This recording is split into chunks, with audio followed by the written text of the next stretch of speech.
You'll never amount to anything. The door slammed with such force that the small family portrait hanging inside fell and shattered, a fitting metaphor for what remained of our relationship. I stood frozen on our front porch, my few hastily packed belongings scattered at my feet in garbage bags. Just hours after my high school graduation, I was homeless. Before we jump back in, tell us where you're tuning in from, and if this story touches you, make sure you're subscribed. Because tomorrow, I've saved something extra special for you. The summer rain began to fall, soaking through my thin graduation shirt, but I couldn't move. Shock held me in place as water mingled with the tears streaming down my face. 18 years of life in that house, and it had taken my father less than 20 minutes to erase my existence from it. It started that morning, graduation day, when I'd finally gathered the courage to tell my parents I didn't want to attend the prestigious law school my father had chosen. The one his father had attended, and his father before him. The one that would guarantee me a position at Davis & Associates, the law firm that had consumed my father's life and, by extension, our family's. "Mom, Dad, I need to talk to you about something," I said over our pre-graduation breakfast, my voice steadier than I expected. My mother, Vanessa, looked up from her coffee, her expression already wary. She could always sense when I was about to disrupt the careful peace she maintained. My father, Richard, didn't even lower his newspaper. "Make it quick, Jessica. We need to leave in 20 minutes. I took a deep breath. I've decided not to attend Westridge Law School in the fall. The newspaper lowered slowly, revealing my father's stone-cold eyes. "Excuse me?" "I've been accepted to Hillcrest Arts Institute on a partial scholarship. I'm going to study photography and digital media." The silence that followed felt endless. My mother's coffee cup froze halfway to her lips. "Photography." My father's voice was dangerously quiet. "You're throwing away a $200,000 education and your future at the firm for pictures." "It's not just pictures, Dad. It's storytelling." "It's art. It's garbage." His fist came down on the table so hard the silverware jumped. "No daughter of mine is wasting her life on some artistic fantasy. You will attend Westridge as planned." "I've already accepted Hillcrest's offer," I said, my voice now trembling, "and declined Westridge." My father's face turned an alarming shade of crimson. "You did what? Without discussing it with us first?" "I tried to discuss it with you. For months. You wouldn't listen." "Richard," my mother finally intervened. "Maybe we should stay out of this, Vanessa." My father stood up, towering over the breakfast table. "You've always coddled her, and look where it's gotten us." I stood too, unwilling to be intimidated. "This is my life, Dad, not yours." "Your life?" He laughed, a hollow sound devoid of humor. "Who do you think has paid for everything in your life? Who worked 60-hour weeks to put food on this table? To put you in the right schools? To set you up for success? I never asked for any of that. You ungrateful little—" He caught himself, lowering his voice to a controlled simmer that was somehow more frightening. "Fine. You want to make your own decisions? You can pay for them too. If you're not going to Westridge, you're not living under this roof."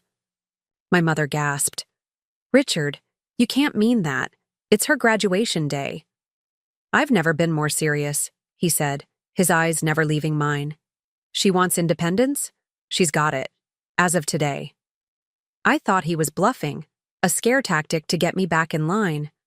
Even as I walked across the stage hours later to receive my diploma, I believed he would cool off, that my mother would talk sense into him. But when we returned home, there were 3 garbage bags waiting in the entryway. My father pointed to them with cold efficiency. "I've packed your essentials. You have 10 minutes to add anything else you need, then you're out." My mother wrung her hands, tears in her eyes, but said nothing, her silence a betrayal all its own. "Dad, please." I tried one last time. "Can we just talk about this?" There's nothing to talk about. You've made your choice, and I've made mine." His voice was mechanical, as if he were terminating an underperforming employee rather than disowning his only child. "I've worked too hard building something for this family to watch you throw it all away." "The family business was never my dream," I said quietly. "It was always yours." Something flickered across his face, hurt, perhaps, or recognition. But it was quickly replaced by the hard mask I'd grown up fearing. "Then you're no longer part of this family. We've given you everything, and you've chosen to throw it all back in our faces. You'll see how far your art gets you in the real world. You'll never amount to anything without the Davis name behind you." I looked to my mother, a final plea. "Mom?" She stepped forward hesitantly, slipping something into my hand, a small envelope. "I'm sorry, Jessica," she whispered, her eyes downcast. "Your father is. He just wants what's best for you." "This isn't about what's best for me," I said, my voice breaking. "It's about his pride." My father grabbed my arm roughly, steering me toward the door. "Time's up." And just like that, I was outside, the door slamming behind me, cutting me off from everything I'd ever known. The rain continued to fall as I stood on the porch, staring at the imposing colonial house that had never really felt like home. Through the window, I could see my mother sitting on the stairs, her head in her hands. My father was nowhere to be seen. I opened the envelope my mother had pressed into my hand. Inside was $500 in cash and a small note. "I'm sorry. Be safe. Love, Mom." Not enough to stand up to my father, but enough to slip me some emergency cash. It was so perfectly emblematic of our relationship that I almost laughed. With shaking hands, I gathered my garbage bags and began walking. I had no car. My father had made sure the one I drove was in his name, and no destination. My phone buzzed in my pocket. A text from my best friend Zoe. "How'd the big reveal go? Still coming to the grad party?" I stared at the message, tears blurring my vision.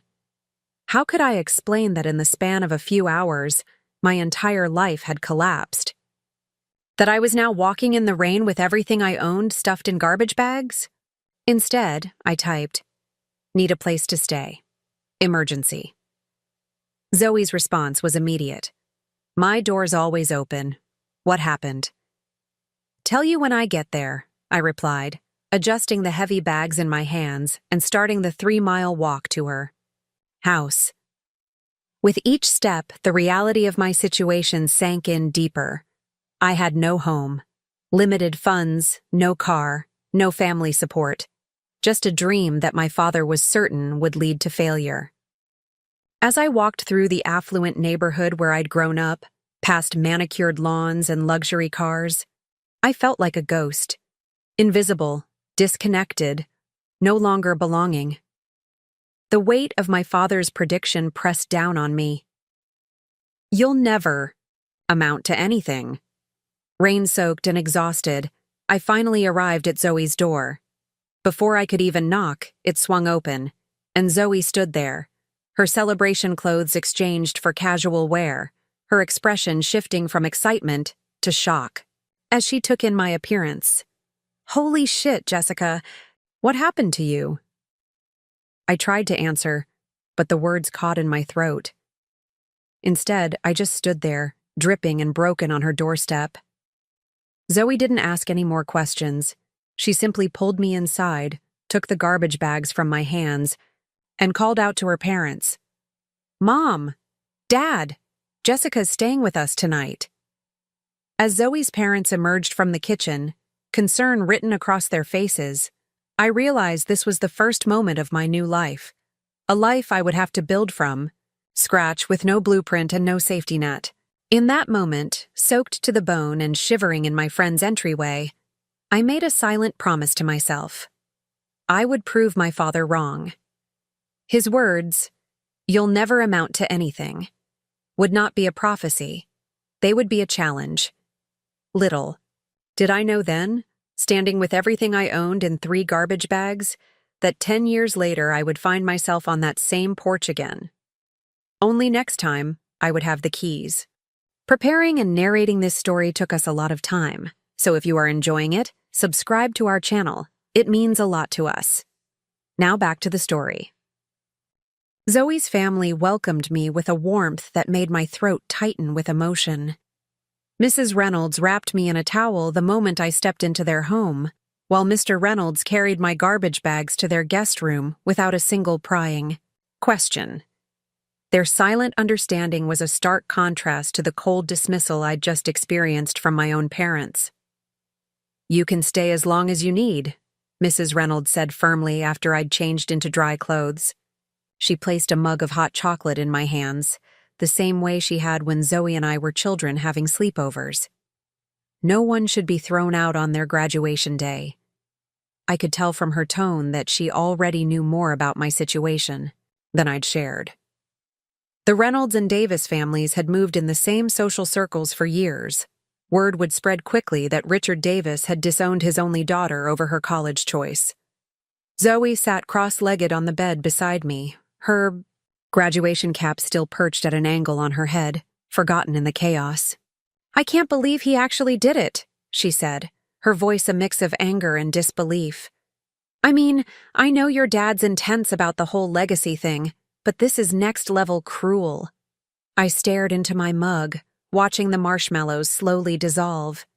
I knew he'd be upset. I just didn't think he'd... My voice broke. "Cut you off completely?" Zoe finished for me. "Yeah, that's some Dickensian garbage right there." Despite everything, I found myself smiling weakly at her literary reference.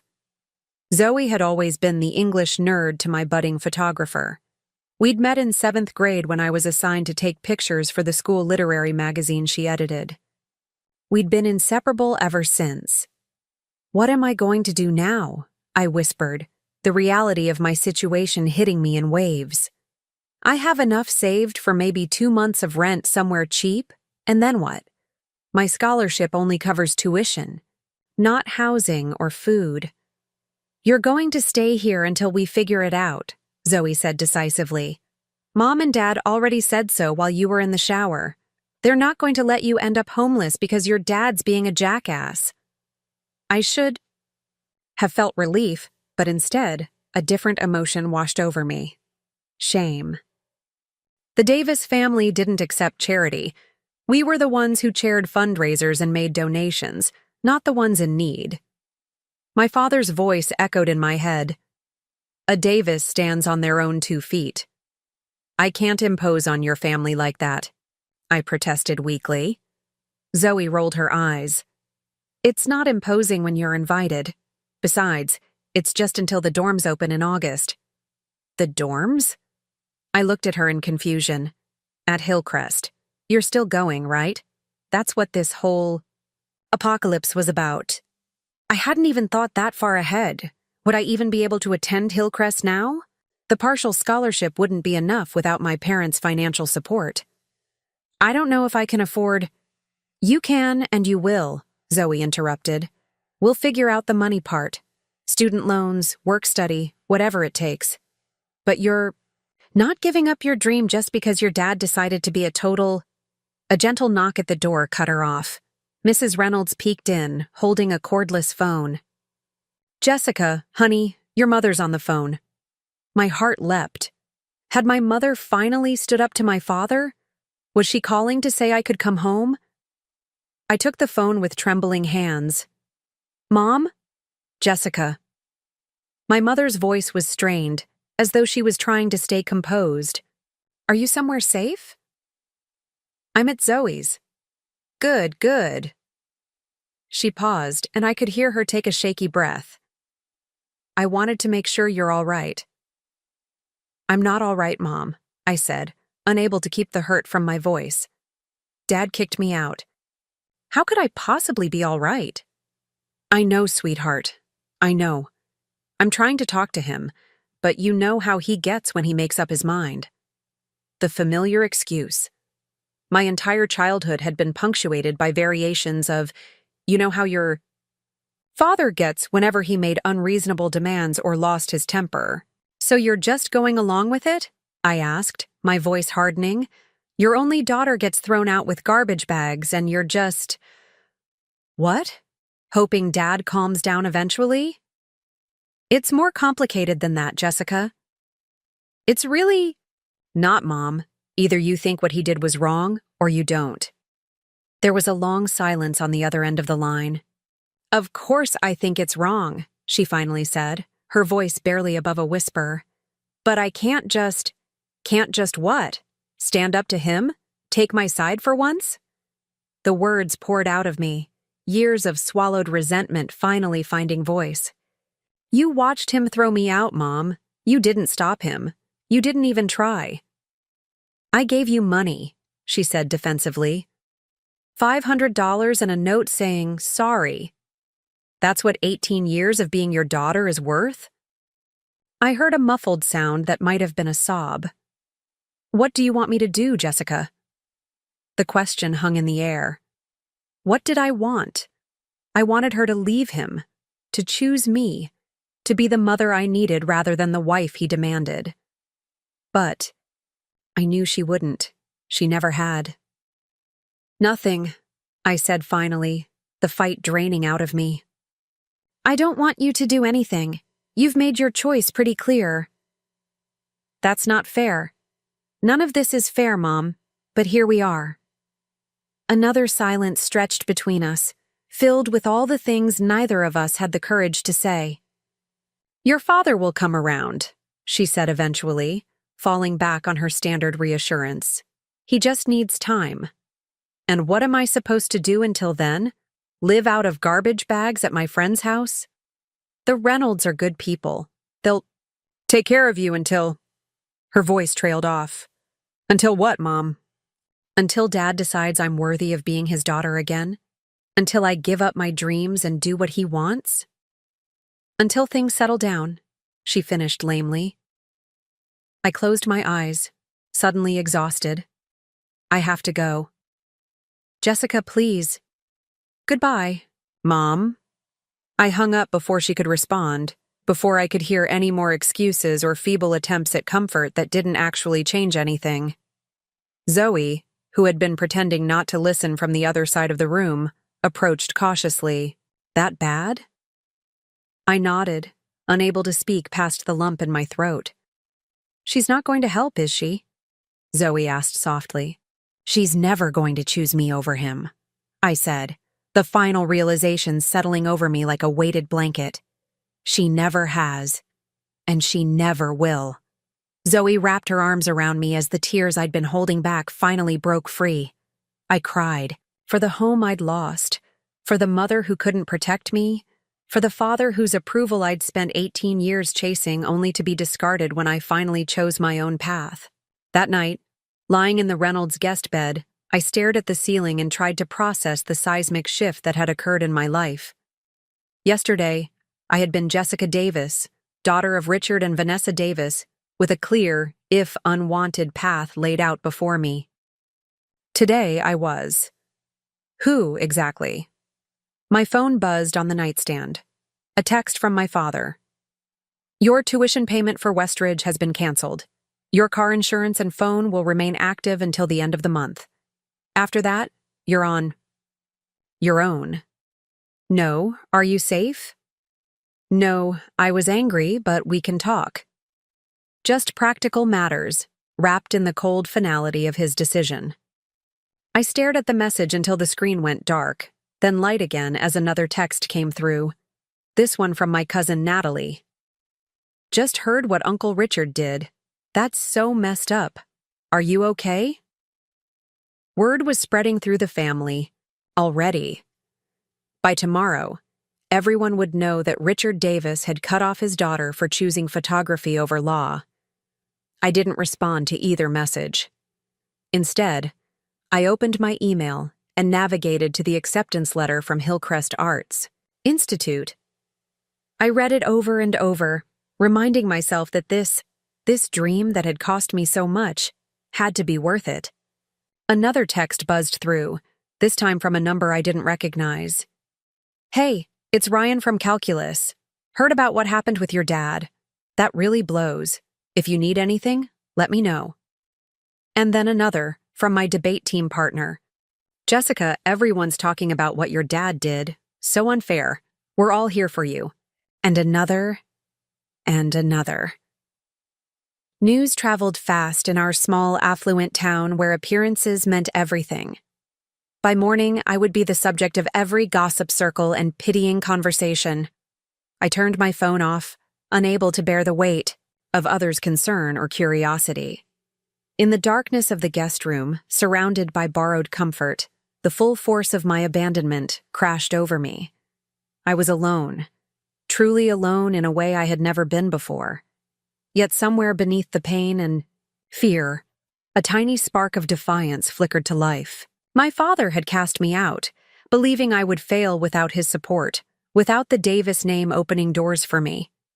He expected me to come crawling back, humbled and repentant.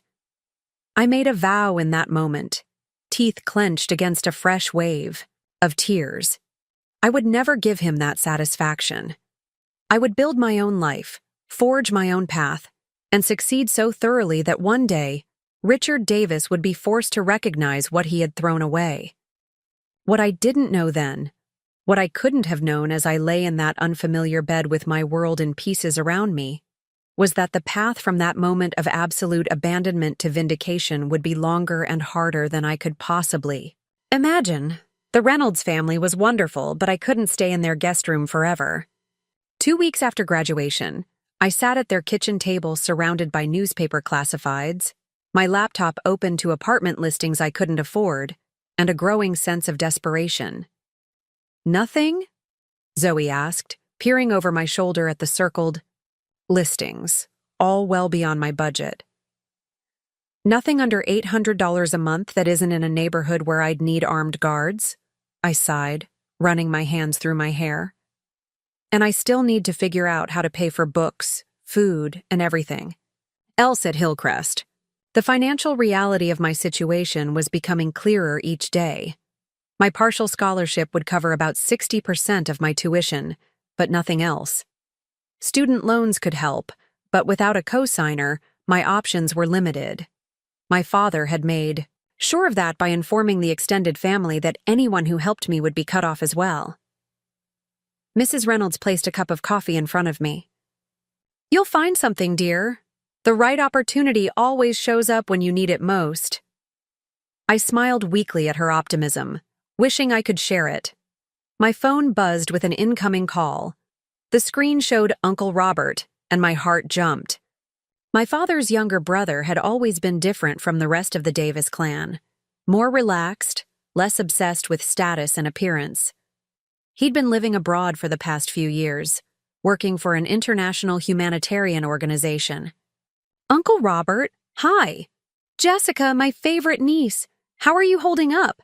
I just heard about what happened." His voice, warm and concerned, nearly broke my composure. "I'm managing, staying with a friend for now." "That's what I figured. Listen, I'm back in the States for a few weeks. Can we meet for lunch today? I'd like to talk to you about something." 2 hours later, I sat across from Uncle Robert at a small cafe downtown, far from the upscale restaurants my father frequented. At 45, Robert looked like a more relaxed version of my father. Same strong jawline and dark eyes, but with laugh lines instead of stress furrows. "You look good, Jess, considering everything." I shrugged.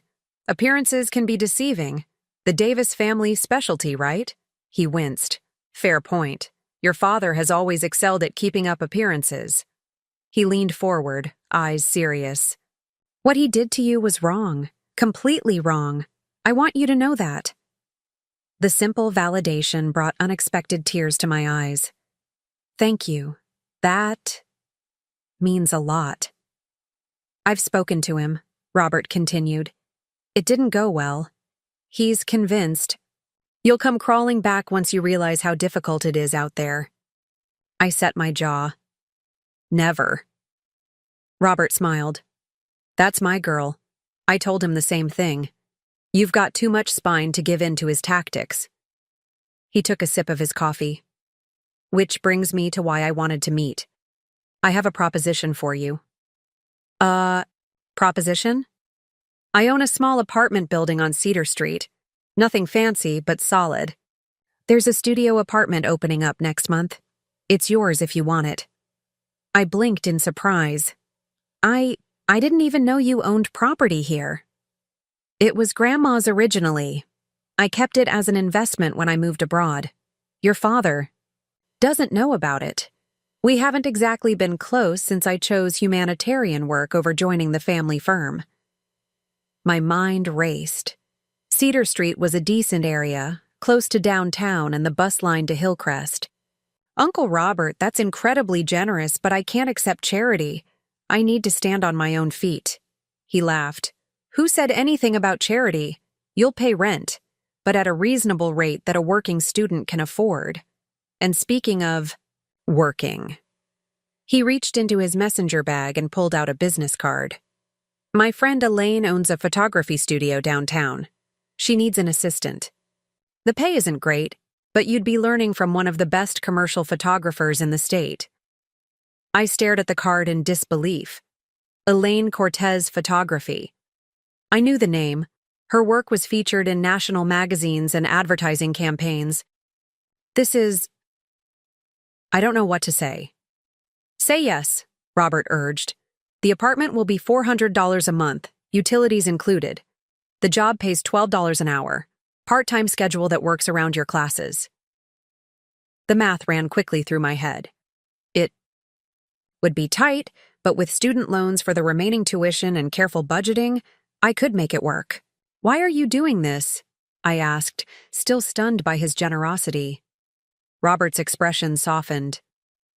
Because 18 years ago, I made choices your father couldn't accept or understand.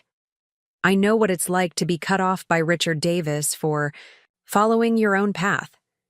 He reached across the table and squeezed my hand. And because you're my niece, and I believe in your talent. You've seen my photography? He nodded, looking slightly embarrassed. I follow your Instagram. Those urban decay shots you did for your final project? Incredible composition. You've got a real eye, Jess. Tears welled up again, this time from gratitude rather than pain. Someone in my family, someone with the same blood as my father, believed in me. Under one condition, I said, finding my voice. Name it. I pay the full market rent as soon as I can afford it. And this is a loan, not a gift. I'll pay you back for any difference. Robert grinned. Stubborn independence. Another trait we share. He extended his hand. Deal. The next day, Uncle Robert drove me to meet Elaine Cortez. Her studio occupied the renovated top floor of an old factory building, with exposed brick walls, massive windows, and the kind of natural light photographers dream about. Elaine herself was nothing like I expected. In her late 50s, with a shock of silver hair cut in a sharp bob, she wore paint-splattered jeans and spoke with the slight rasp of a long-time smoker who'd finally quit. So you're Robert's niece, she said, eyeing me critically. He says you've got talent. I'm still learning, I replied honestly.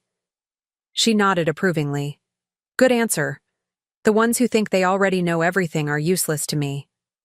She gestured around the studio. I need someone who can learn fast, work hard, and not complain about mundane tasks. Some days you'll be adjusting lighting for a corporate headshot. Other days you'll be organizing equipment or making coffee runs. I can do that. Pay is $12 an hour to start. 20 hours a week, schedule varies. More during holiday seasons, when we're slammed, less during midterms and finals because I'm not competing with your education.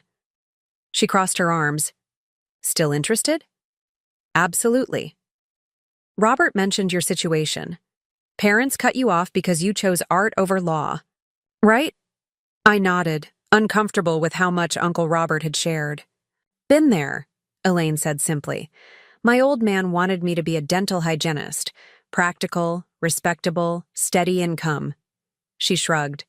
Lasted 6 months before I quit to pursue photography. He didn't speak to me for 5 years. What happened after 5 years? He saw my work in National Geographic. A small smile played at the corners of her mouth. Hard to argue with that. Over the next month, my life transformed.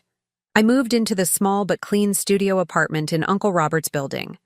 Zoe and her parents helped me furnish it with secondhand finds and a few essential gift items they insisted on. I started working at Elaine's studio, soaking up knowledge like a sponge, grateful for the opportunity to learn from someone so accomplished. For the first time in my life, I was completely independent. No family name to fall. Back on, no safety net.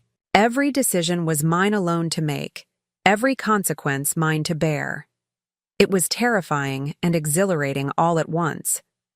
News of my arrangement with Uncle Robert eventually reached my parents. My mother called one evening, her voice tight with what sounded like hurt. "So Robert has taken you in," she said without preamble. "Against your father's wishes." "Uncle Robert helped me find an apartment and a job," I corrected. "I'm supporting myself." "Your father is very upset. Robert has betrayed the family." I laughed bitterly.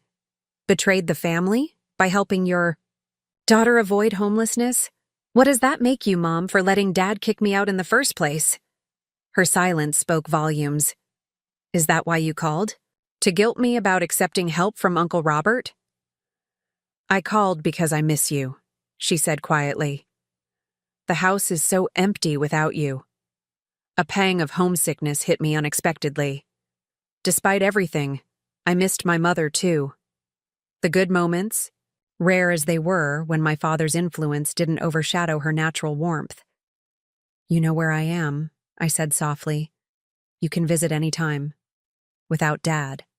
"You know I can't do that," she whispered. "He would never forgive me. And I'm not sure I can forgive you for choosing his approval over my well-being." The words hurt to say, but they were true. "I have to go, Mom. I have an early shift tomorrow." As I hung up, I realized something important. The abandonment I had experienced wasn't just my father throwing me out.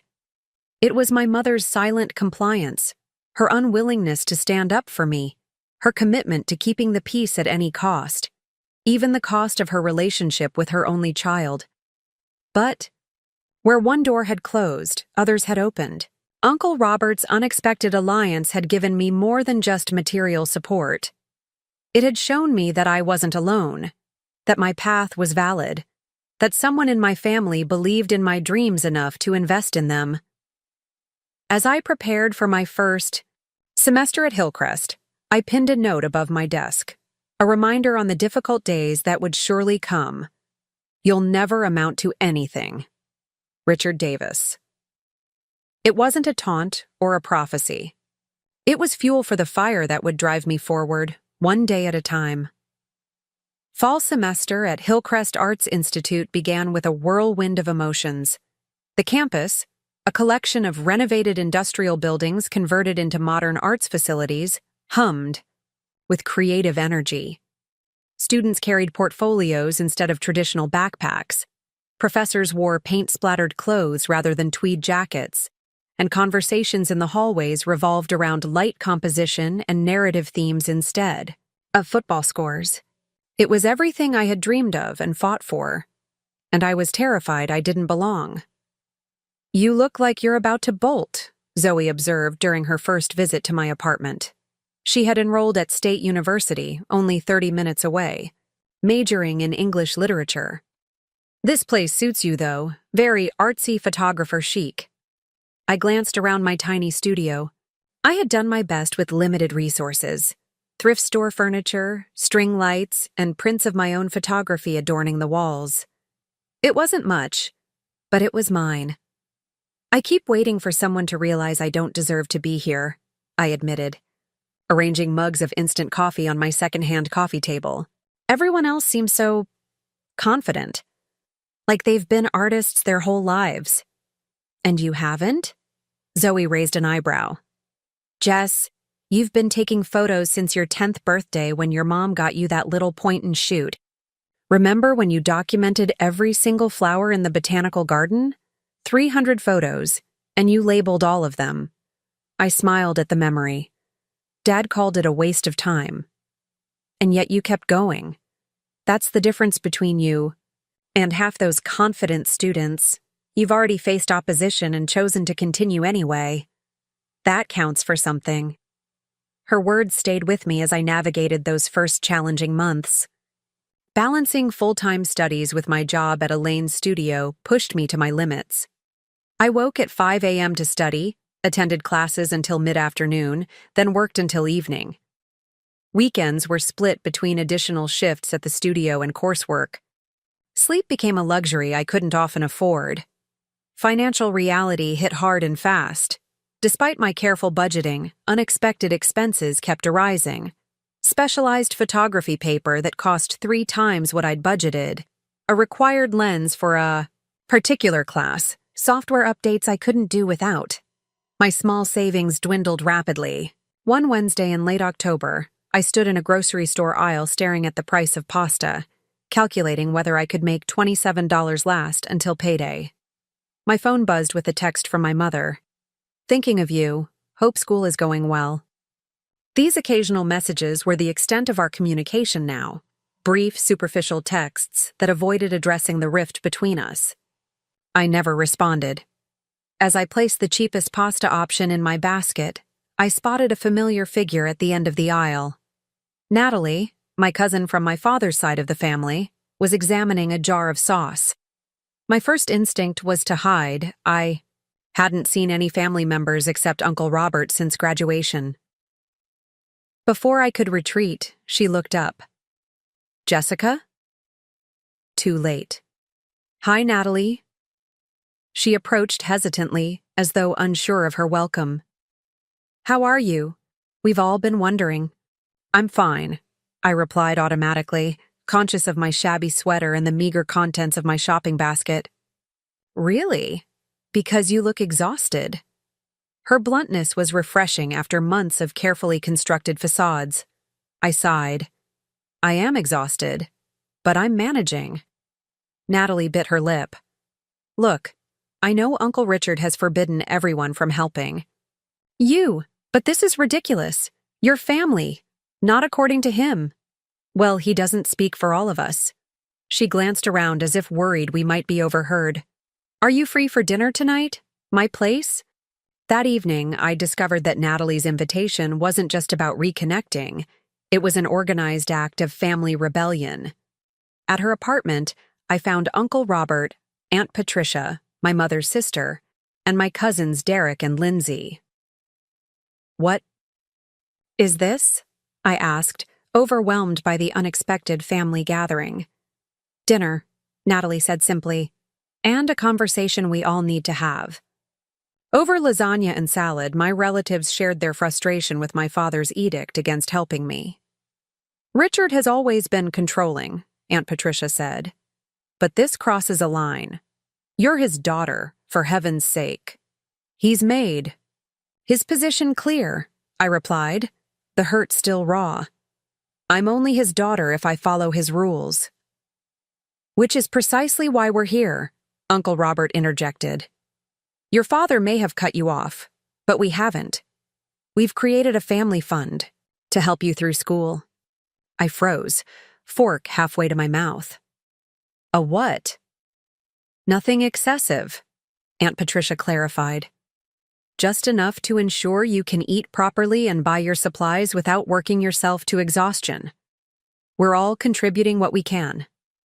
"I can't accept that," I protested. "What Dad doesn't know won't hurt him," Derek interrupted. "We're being discreet." "This isn't about defying Uncle Richard," Lindsay added. "It's about doing what's right for you." Tears welled in my eyes. I don't know what to say. "Say you'll accept the help," Natalie urged. "Say you'll let us be your family, even if your parents are being difficult." The support was overwhelming. After months of feeling cast aside by my family, Here was evidence that the ties weren't completely severed. I agreed to accept their help, but with conditions. The money would be a loan, not a gift, and I would repay every cent once I was established in my career. Their support eased my financial burden, but other challenges remained. Studio critiques at Hillcrest were brutally honest affairs that often left me questioning my abilities. Professor Harlow, who taught advanced composition, seemed particularly unimpressed by my work. Technically proficient but emotionally disengaged, she announced during one particularly painful critique. You're playing it safe, Ms. Davis. Great photography requires risk, vulnerability. You're hiding behind your camera instead of using it to reveal truth. Her words stung because they hit on something I'd been avoiding confronting, the emotional walls I'd built since being cast out by my parents. I was approaching photography with technical precision, but holding back the messy, painful parts of myself that might actually connect with viewers. That night, I couldn't sleep. Professor Harlow's criticism circled in my mind alongside my father's dismissal. You'll never amount to anything. Was I proving him right by playing it safe? Was I sabotaging my own growth because I was afraid of failing and confirming his prediction? At 2 a.m., I got up, grabbed my camera, and drove to my childhood neighborhood. I parked a block away from my parents' house and walked slowly toward it, heart pounding. The Grand Colonial stood dark and imposing against the night sky, just as it had the evening I was forced to leave.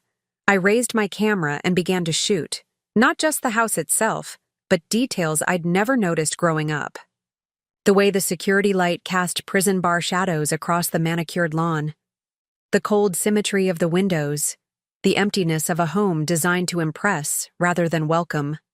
For hours, I photographed the symbols of my childhood imprisonment and ultimate rejection, moving from technical documentation to increasingly abstract and emotional images as the night progressed.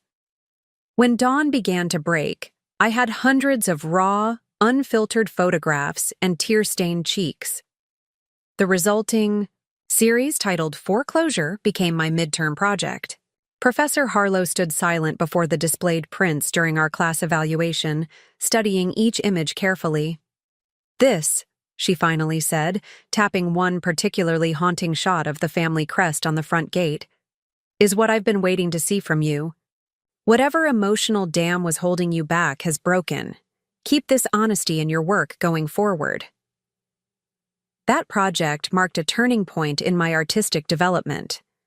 I began exploring themes of belonging, rejection, and identity in my photography. Each assignment became an opportunity to process another aspect of my ongoing emotional journey. For the first time, I wasn't just taking pictures. I was telling my story through visual language. Elaine noticed the change in my work as well. She began assigning me more complex tasks at the studio and occasionally featuring my perspective during client consultations. You're developing a distinct style, she observed one evening as we packed up equipment after a shoot. Good. Generic. Photographers are a dime a dozen. The ones who make it have a signature, something that makes their work immediately recognizable. By the end of that first semester, I had settled into a rhythm. The practical challenges of independent living became routine rather than overwhelming. I learned to cook cheap, nutritious meals, maintain my small apartment, and stretch every dollar. The family fund ensured I could buy necessary supplies without skipping meals, while my job with Elaine provided invaluable experience and connections. Christmas approached with a hollow ache. For weeks, I debated whether to reach out to my parents, despite everything. In mid-December, I finally sent my mother a text. Would it be possible to meet for coffee before Christmas? Her response came hours later. Your father isn't ready. Maybe after the holidays. The rejection reopened wounds I thought had begun to heal. I spent Christmas Day with Zoe's family, who welcomed me warmly, but the absence of my own parents cast a shadow over the celebration. That night, alone in my apartment, I allowed myself one evening of grief. For the family I'd lost, for the relationship with my parents that might never be repaired, for the parts of myself I'd had to change. In order to survive. The next morning, I rose early, made coffee, and returned to my photography projects with renewed determination. The adjustment period wasn't over. Perhaps it never would be completely. But I was learning to build a life around the hole my parents had left. I was discovering parts of myself that might have remained dormant if I'd followed my father's prescribed path. When January arrived, bringing the start of a new semester and new artistic challenges, I realized something important. I wasn't just adjusting to my circumstances anymore. I was growing beyond them. 2 years passed in a blur of classes, work, and incremental successes. By my junior year at Hillcrest, I had established myself as one of the top photography students in the program. My Foreclosure series had been selected for the Student Gallery Showcase, earning recognition from faculty and visiting artists alike. Elaine had promoted me to lead assistant, entrusting me with client interactions and even some independent shoots for smaller projects. I rarely thought about my parents anymore, or so I told myself. The truth was more complicated. Their absence remained a constant ache, dulled by time, but never completely healed. I hadn't spoken to my father since graduation night, and conversations with my mother had dwindled to occasional superficial text exchanges on birthdays and holidays. Then came the phone call that shattered my carefully constructed equilibrium. "Jessica?" My mother's voice trembled on the line, something I hadn't heard since the night I was thrown out. "Your father's had a heart attack." The world tilted, sideways. Despite everything, my first instinct was fear, raw and primal. "Is he..." "He's stable. They did an emergency procedure, a stent. He's in the cardiac unit at Mercy General." I sat down heavily on my apartment sofa, emotions colliding inside me. Concern for his health, anger at the reminder of his rejection, uncertainty about what this meant for our estrangement. "Jessica, are you still there?" "Yes," I managed. "I'm here." "He's asking for you." Those 4 words hung in the air between us. After 3 years of silence, my father wanted to see me. Was it genuine reconciliation he sought, or merely the perspective shift that often comes with confronting mortality? "I don't know if I can," I whispered. "Please," my mother urged.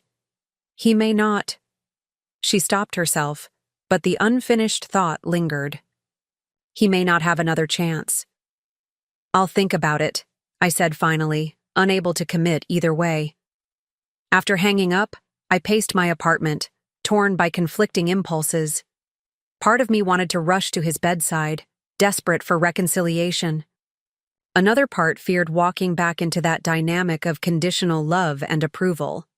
I called Uncle Robert for advice. "You need to do what's right for you, Jess," he said, after listening to my dilemma. "Not what's right for him or your mother." "But what if he..." I couldn't finish the sentence. "If the worst happens and you didn't go? Yes, you might regret it. But going doesn't mean surrendering your boundaries or forgetting what happened. You can see him on your terms." His words clarified something. For me. I could face my father without reverting to the obedient daughter he had expected me to be. I could enter that hospital room as the person I had become, an artist, a working professional, a woman who had survived his rejection and built a life anyway. The next morning, I stood outside the cardiac care unit, gathering my courage. Through the glass, I could see my father, diminished in a hospital bed, medical equipment surrounding him, my mother sitting beside him. She spotted me and hurried out to the hallway. "Jessica, thank you for coming." She embraced me awkwardly, our relationship too damaged for genuine warmth. "He's been asking for you all night." "I'm not staying long," I warned, setting an immediate boundary. "And I'm not here to pretend everything's fine between us?" She nodded, eyes downcast. I understand. Just be gentle. He's been through a lot. So have I thought but didn't say. When I entered the room, my father's eyes were closed. He looked older, frailer than I remembered, his commanding presence reduced by illness and hospital surroundings. His eyes opened as I approached the bed, widening slightly in recognition. Jessica. His voice was hoarse, barely above a whisper. Dad. The word felt strange on my tongue after so long. An uncomfortable silence stretched between us, 3 years of estrangement creating a chasm too wide for small talk. You came? He finally said. Mom said you asked for me. He nodded slightly, wincing at the movement. The doctors say I need to avoid stress, to make peace with things. He attempted a weak smile. Apparently, being angry all the time is bad, for your heart. The attempted humor fell flat. I remained standing, arms crossed defensively. You look well, he continued, studying me. Healthy. I am well, I confirmed. I'm succeeding at Hillcrest. I have a good job at a photography studio. I have my own apartment. Your mother told me. Robert has been helpful. The slight edge in his voice when mentioning Uncle Robert revealed his lingering disapproval. Some things hadn't changed. Uncle Robert believed in me when you didn't, I said quietly. He gave me a chance when you threw me away. My father winced as if my words caused physical pain. I didn't throw you away. I was trying to guide you toward a better path. By kicking me out with no warning? By cutting me off completely? The anger I'd suppressed for years rose to the surface. That wasn't guidance, Dad. That was punishment for not obeying you.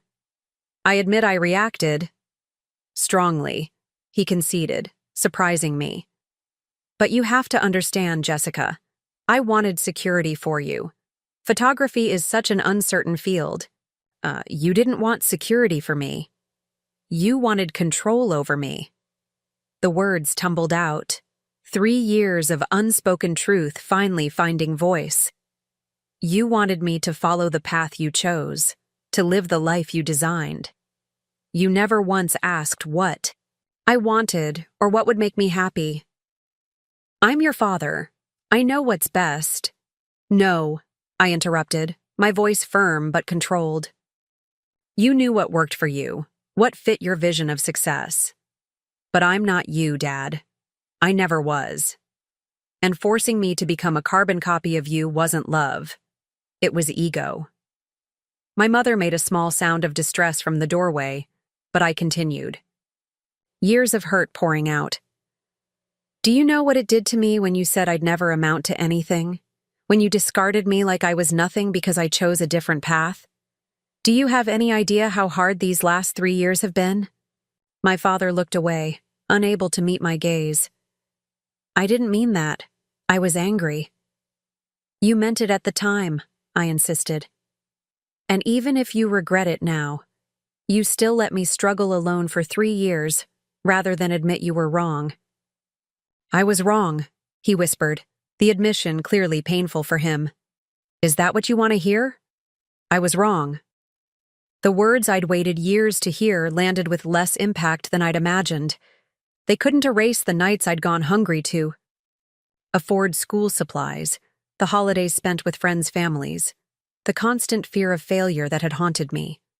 It's not about what I want to hear, Dad.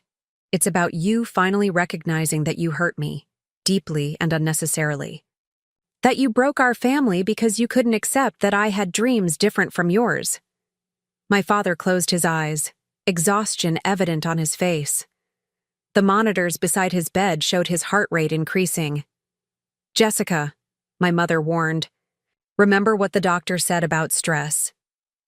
I took a deep breath, moderating my tone. I didn't come here to argue. I came because you asked for me, and because despite everything, I didn't want to regret not seeing you if... I left the sentence unfinished. If I died, my father completed bluntly. That's what got me thinking, Jessica. Lying here, not knowing if I'd wake up after the procedure, wondering if my last interaction with my only child would be throwing her out of my house. He reached a tentative hand toward mine. I don't want that to be our story. I didn't take his hand, not yet ready for that step. What do you want, Dad? Why did you ask me to come? I want a second chance, he said slowly. I want to know the woman my daughter has become. I want to see if there's anything left to salvage between us. The sincerity in his voice was unexpected. Richard Davis rarely admitted vulnerability or need. A second chance isn't something you're entitled to, I said carefully. It's something you earn, through actions, not just words in a moment of crisis. He nodded slightly. Tell me how. I'm listening. For the first time in my memory, he genuinely seemed to be. I considered my response carefully. First, you need to understand that I'm not coming back to the life you planned for me. I'm a photographer. That's my path, and it's non-negotiable. I understand. Second, our relationship can only rebuild if it's based on respect. Real respect for who I actually am, not who you wish I was. That's fair, he acknowledged, though the admission clearly didn't come easily. And third, I need time. 3 years of silence doesn't get fixed in one hospital visit. Trust has to be rebuilt gradually. My father absorbed my conditions, then asked, and if I agree to these terms, what then? Then we can try. Small steps, no pressure, no expectations of instant family harmony. For a moment, vulnerability showed through my father's typically stoic exterior. I'd like that, Jessica. My mother, who had remained silent during our exchange, stepped forward hesitantly. We both would. I looked between them, my father in his hospital bed, humbled by illness. My mother standing uncertainly nearby, torn between her husband and daughter as she had always been. They were flawed people who had hurt me deeply, but they were still my parents. The connection, damaged as it was, remained. I'll come back tomorrow, I said finally. For a short visit. We can start there. As I left the hospital, emotions swirled within me. Caution, hope, lingering anger, and unexpected relief. The confrontation I had both dreaded and needed had finally happened. I had spoken my truth without compromise, without reverting to the compliance that had characterized my childhood. Whether this marked a genuine turning point, or merely a crisis-induced temporary change in my father remained to be seen. But as I drove back to my apartment, I realized something important. I was no longer the frightened, devastated girl who had stood on that porch with garbage bags at her feet. I had found my voice, my strength, and my path. Whatever happened with my parents going forward, I would face it on my terms, not as the daughter desperate for approval, but as a woman secure in her own worth. The tentative reconciliation with my parents progressed in small, cautious steps over the following months. Short hospital visits evolved into occasional coffee meetings after my father's discharge. Our conversations remained superficial at first, careful, small talk that avoided deeper issues, but gradually established a fragile new connection. My father's brush with mortality had genuinely shaken him.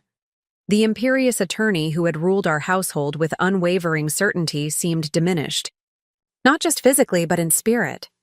He retired from Davis and Associates earlier than planned, citing health concerns, but perhaps also acknowledging a shift in priorities. "The firm will survive without me," he remarked during one of our coffee meetings, attempting humor that couldn't quite mask his discomfort at discussing his reduced role. 30 years of 60-hour weeks was enough. I nodded, uncertain how to respond to this new version of my father, one who acknowledged limitations and expressed regrets. It was like learning to interact with a stranger who wore a familiar face. My mother seemed to blossom slightly in my father's subdued presence, offering opinions more freely and occasionally referencing my photography without the hesitation that had previously accompanied any mention of my career choice. During a lunch in early spring, she tentatively asked if she could see some of my recent work. "I've been following your Instagram," she admitted, looking almost embarrassed by the confession. "But I'd love to see your prints in person sometime." The request surprised me. "You've been following my Instagram? Since when?" "Since about a month after you left," she said quietly. "I created an account just for that purpose. Your father didn't know." This small act of rebellion, this secret attempt to remain connected to my life, touched me unexpectedly. "I have a showcase coming up at Hillcrest next month, student portfolios. You could come if you want." Her face brightened. "I'd like that very much." The showcase became a milestone in our fragile rebuilding.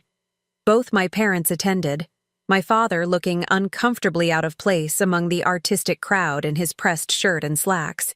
My mother nervous but clearly proud as she studied my displayed photographs. My thesis project, titled Displaced, explored themes of home, belonging, and resilience through portraits of people who had experienced various forms of displacement: refugees, foster youth, disaster survivors, and others forced to rebuild their lives. The parallels to my own experience were obvious, but transformed into something universal rather than merely personal. Professor Harlow introduced me to several gallery owners and working photographers who attended the showcase. "Ms. Davis shows remarkable maturity in her work," she told them, her earlier criticism replaced by genuine admiration. "Her technical skill is matched by emotional depth that's rare in photographers twice her age." I caught my father watching. This interaction from across the room, his expression unreadable. Later, as we stood before my featured series, he cleared his throat awkwardly. "These are powerful," he said, studying a portrait of an elderly woman standing amid the ruins of her hurricane-damaged home. "You've captured something in her eyes. Determination, despite everything." "That's Edie," I explained. "She lost everything in Hurricane Laura, but refused to leave her property. She's rebuilding at 74. My father nodded slowly. "And this series, it's about people like her? People who lost their homes?" "It's about people who had to redefine home," I clarified, "who had to find strength when their foundations were shaken." He met my gaze then, understanding passing between us. "Like you did." "Like I did," I confirmed softly. It wasn't an explicit apology, but it was an acknowledgement. Perhaps the most direct we had come to addressing the underlying trauma that still influenced our relationship.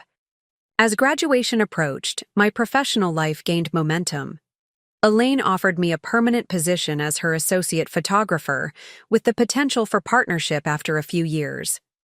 Several of my showcase pieces were selected for exhibition, in a downtown gallery known for launching emerging artists.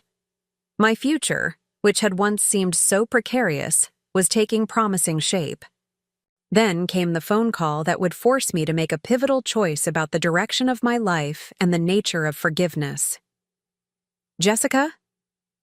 My father's voice sounded strained, reminiscent of the hospital call months earlier.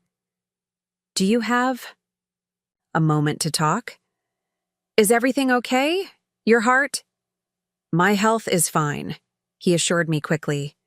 "But I need to discuss something important with you. Could you come to the house this evening?" The house.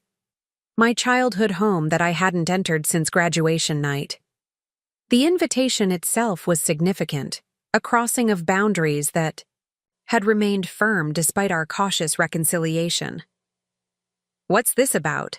I asked, wariness creeping into my voice. He sighed heavily. "It's complicated. I'd rather explain in person." "Please, Jessica. It's important." Curiosity overrode caution. "All right. I'll be there at 7. Driving down the familiar tree-lined street toward my parents' home that evening felt surreal. The manicured lawns and stately houses of my neighborhood remained unchanged, a stark contrast to how much I had transformed since leaving. I parked in the driveway, taking a moment to steady myself before approaching the front door, the same door that had slammed behind me 3 years earlier. My mother answered immediately, as if she'd been waiting. "Jessica, thank you for coming." She embraced me briefly, still slightly awkward, but warmer than in previous encounters. "Your father's in his study."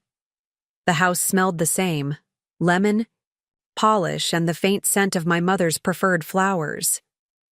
Family photographs lined the hallway, including several that featured me in younger, more compliant days. I noticed with surprise that my high school graduation photo had been added to the collection, a peace offering of sorts. My father stood as I entered his study, gesturing toward the leather chair opposite his desk. The formal setting immediately put me on guard. This was where he had always conducted serious family discussions, maintaining the same authoritative position he used with legal clients. "Thank you for coming," he began, settling back into his chair. "What I need to discuss affects you directly, so I wanted to speak in person." My mother slipped into the room, taking a seat on the small sofa against the wall, present but peripheral, her usual position in family matters. "I'm listening," I said, keeping my tone neutral. My father folded his hands on the desk. "As you know, I retired from the firm earlier this year. What you don't know is that I've been reconsidering many aspects of my life since the heart attack, including my professional legacy." He paused, seeming to gather his thoughts. "Davis and Associates has been in our family for 3 generations. Your grandfather built it from nothing, and I expanded it significantly. I always assumed it would continue through you." I tensed, immediately defensive. "Dad, if this is about trying to convince me to go to law school again—" "It's not," he interrupted, raising a hand. "Please, hear me out." Reluctantly, I nodded. "The firm needs new leadership. My retirement left a gap that none of the current partners quite fills. They're excellent attorneys, but lack the vision to take Davis and Associates into the future." He took a deep breath. "I've been approached with an offer to merge with Weston and Keller, a larger firm with a national presence." The name was familiar, a prestigious firm known for corporate law. "And you're considering it?" "More than considering. The paperwork is nearly finalized." He leaned forward slightly. "But there's a complication. The family name, the Davis legacy, would be absorbed and eventually disappear in the merger." I waited, unsure where this was leading or what it had to do with me. "There is an alternative," he continued. "The firm could remain independent if there was a Davis to lead it, not necessarily as managing partner immediately, but on a clear path to leadership." Understanding dawned. "You want me to join the firm?" "I want to offer you the opportunity," he corrected carefully. "You would need law school, of course, but with your undergraduate degree nearly complete, you could start next fall. I've spoken with the dean at Westridge. Despite the unusual circumstances, your academic record is strong enough that they would consider your application favorably." The audacity of his proposal left me momentarily speechless. After everything that had happened, he was still pursuing the same plan he'd had for me years ago, the very plan that had led to our estrangement. "You can't be serious," I finally managed. "After everything that happened? After I've spent 3 years building a completely different career?" "I understand this comes as a surprise," he acknowledged, "but circumstances have changed. The firm's future is uncertain without a Davis at the helm, and you've proven yourself capable of far more than I gave you credit for." "By succeeding in photography, the field you dismissed," I pointed out, anger rising. "The field you threw me out of your house for pursuing." My father had the grace to look discomfited. "I made mistakes, Jessica. Serious ones. I recognize that now." "Do you? Because asking me to abandon the career I've built to fulfill your Original plan doesn't suggest much has changed. It's not about my plan anymore, he insisted. It's about opportunity, a significant one. Davis & Associates represents a substantial legacy, both professionally and financially. As my daughter, that legacy should rightfully include you. My mother spoke up for the first time. What your father is trying to say, Jessica, is that we want to make amends, to give you what should have been yours all along. I looked between them, understanding dawning. This isn't just about the firm, is it?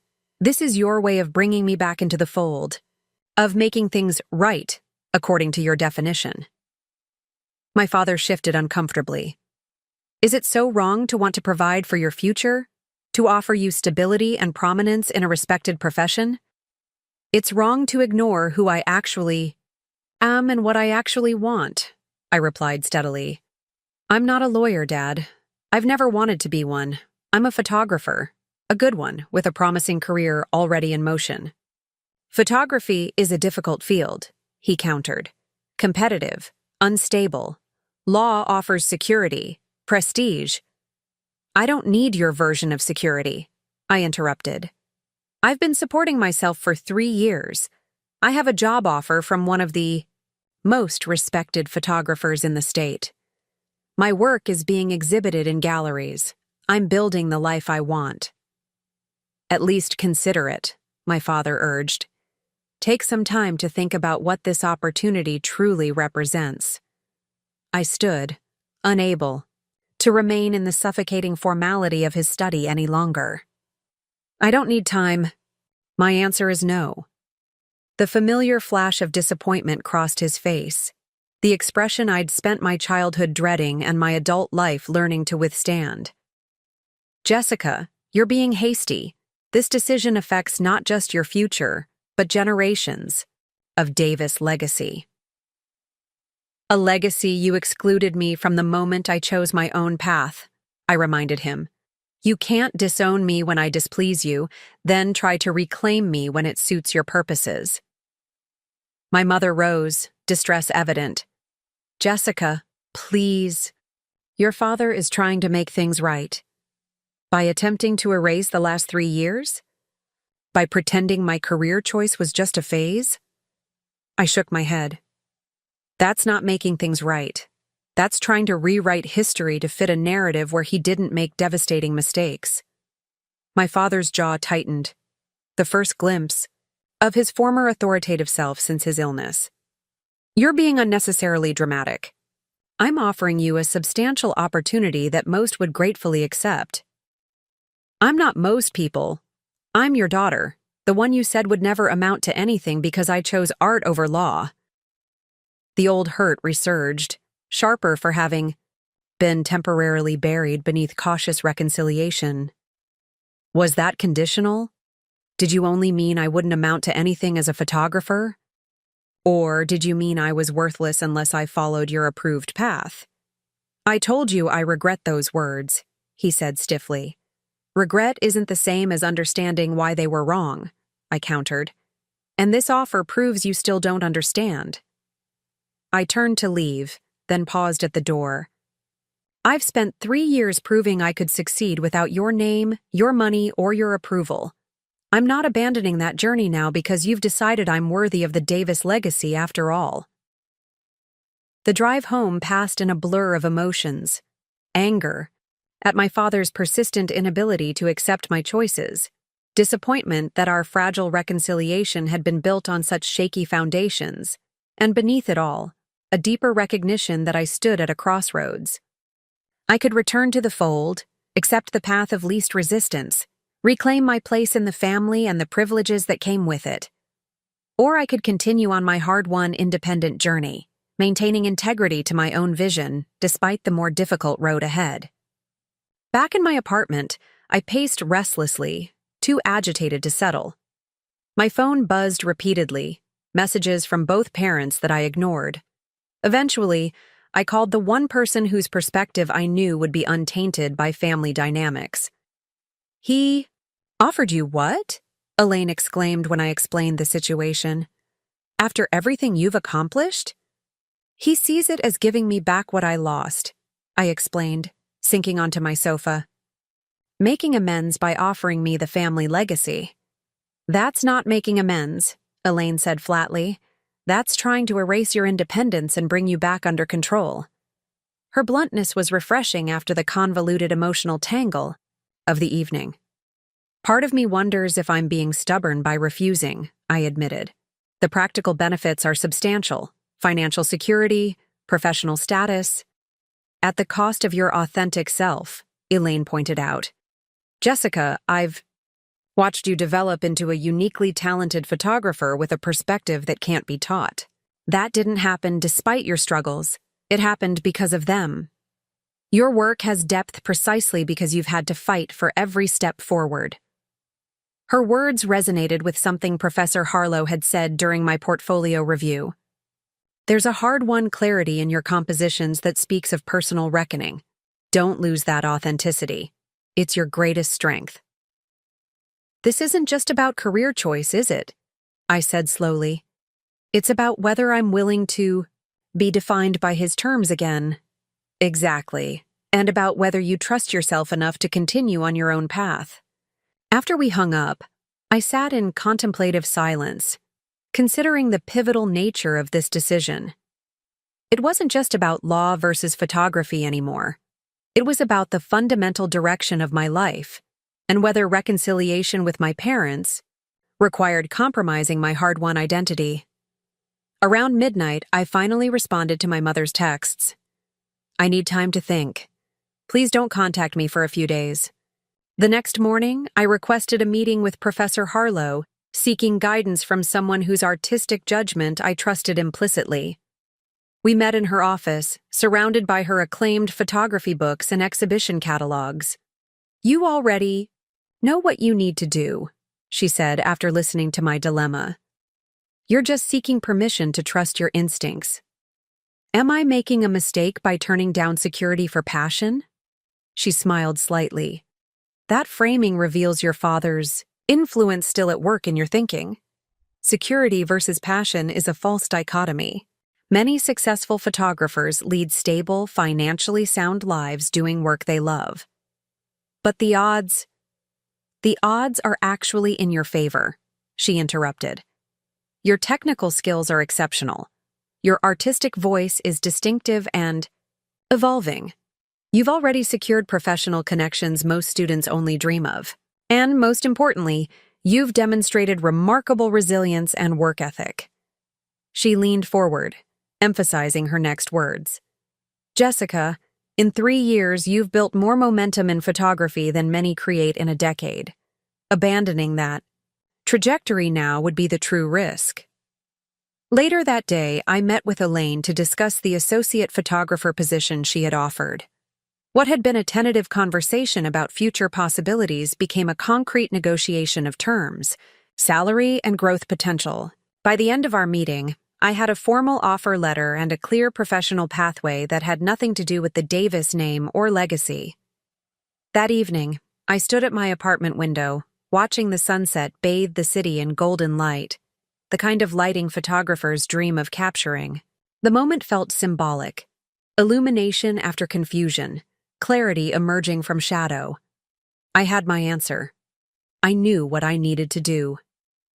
The following day, I returned to my parents' house, resolved and centered in a way I hadn't been during our previous encounter. My father received me in the sunroom rather than his study, a less formal setting that I appreciated as a small concession. I've made my decision, I said simply, declining his offer of refreshment. I'm continuing with photography. I've accepted a full-time position with Elaine Cortez Photography that begins after graduation. He exhaled slowly, disappointment evident, but controlled. I see. I hope you do, I continued. This isn't about rejecting you or the Davis legacy. It's about honoring the path I've created for myself, the one that aligns with my talents and passions. And if that path proves more difficult than you anticipate, then I'll face those difficulties, I said firmly. Just as I've faced every challenge since the night you asked me to leave this house. My mother entered quietly, taking a seat beside my father.